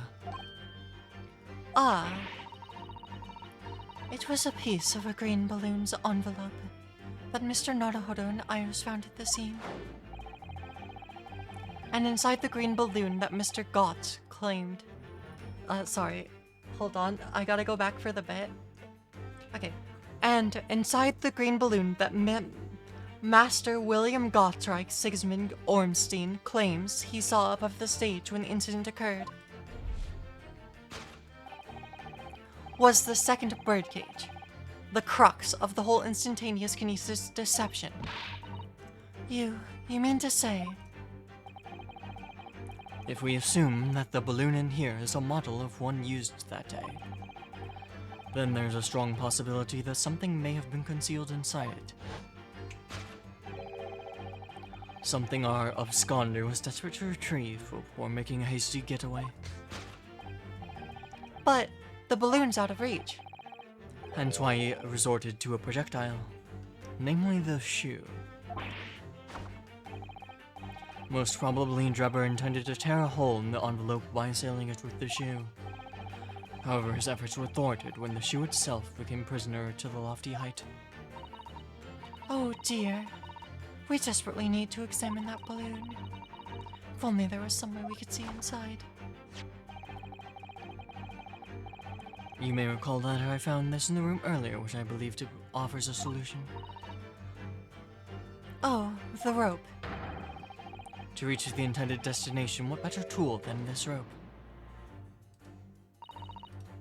Mr. Sholmes has managed to bring the deduction back to the rope. Alright, I have to admit, that was clever.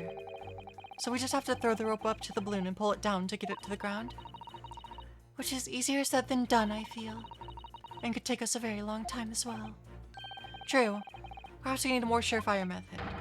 In fact, we already have one, of course, don't we? Take that!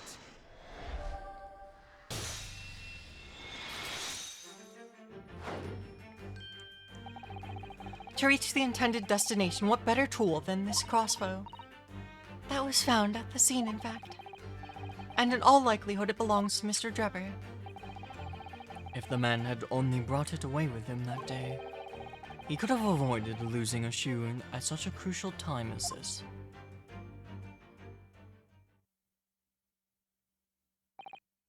So, shall we? Your curiosity is deeply stirred, no doubt, my dear fellows. What it is that Enoch Drebber has hidden inside that balloon.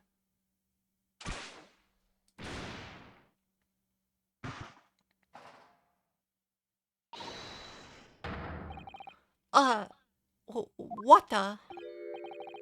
A waxwork. Indeed it is. A waxwork head inside a metal mask. A mask that is shut tight and fastened, with a strong and quite impenetrable lock. So we can't see the face inside. Just a moment. This is the head of the waxwork model. Does that mean... Oh, goodness. I see you've joined the dots, Miss Usato. Excellent. Of course. A headless waxwork model. The case of the abducted Madame Spell's model that was... you'd largely solved. It was only the head of the killer that was missing. Indeed it was. But I believe Madame Tuspels will now have to settle her sizable account with me. This, as you have now surmised, is the head of the infamous professor. Yes. But... why is it here? This conclusively confirms my suspicions. The man responsible for stealing the professor from Madame Tuspel and returning it, Son Tak, earlier today was none other than Enoch Drebber. This is incredible.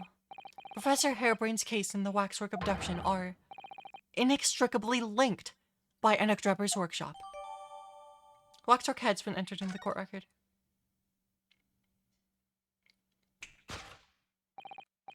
Well, it appears our logical pleasure cruise has come to an end, my dear fellows. All that remains is, yes, to speak with the architect of this adventure. The song!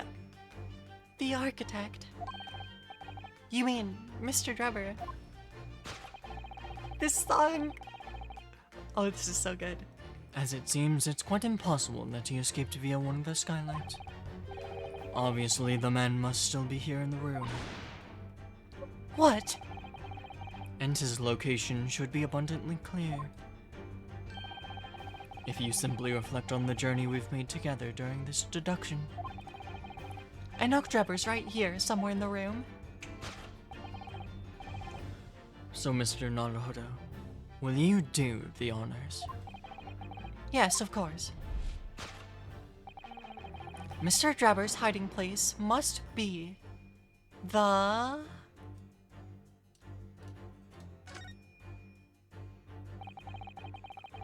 Look at all that mess in front of the safe. Yes, plans and accounting ledgers. Almost as if somebody was in a hurry to empty the contents of the safe. Take that!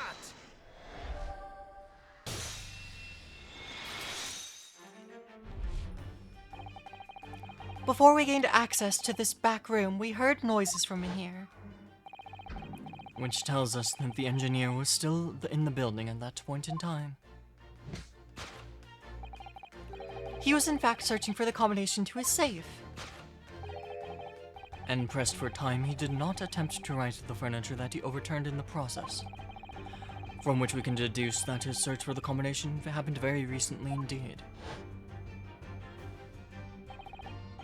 In summary, Mr. Enoch Drebber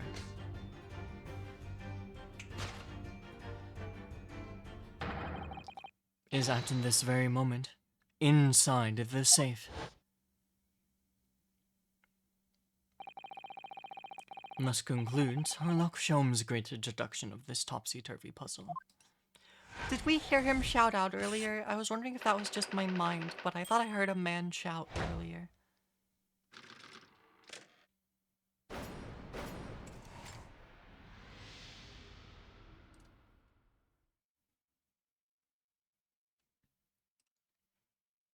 Great deduction complete. So, Mr. Notaru? No. I think it's perhaps we ended this game of hide and seek, don't you? By opening the safe, you mean? What else? Let's see. The combination was 1, 4, 3, 2, 5, 8, 2. I knew that. Alright, then here goes.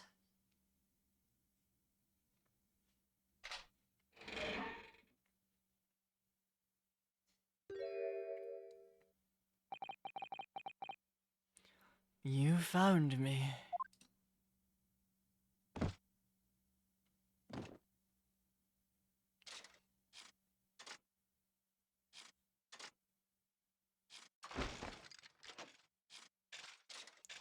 What the heck is up with this guy? How is he that flexible? He's crazy.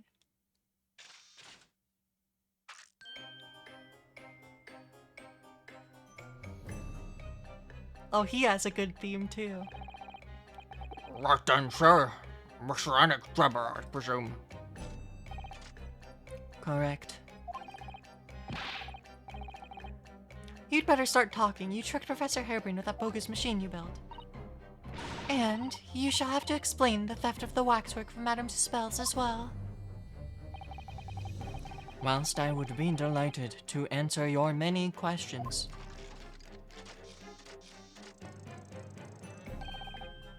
Personally, I would advise that you deactivate my little parcel first. Deactivate your parcel. I refer, of course, to the time bomb. I left it in a most prominent position. Ah, I see. Stunned silence. You're all gearing up to die with me then. no.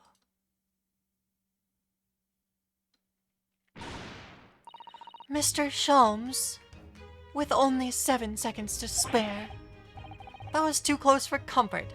I've already got 1 foot in the grave.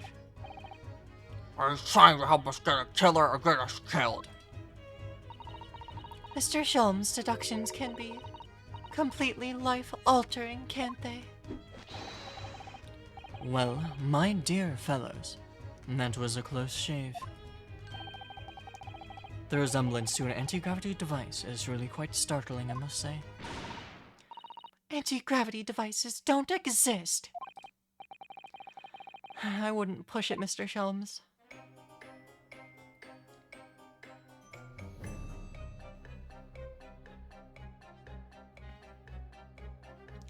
Alright, well... I hate to do this, but it's been over 4 hours, and my time is swiftly running out. So... I think I'm gonna have to save the game here and call it for today.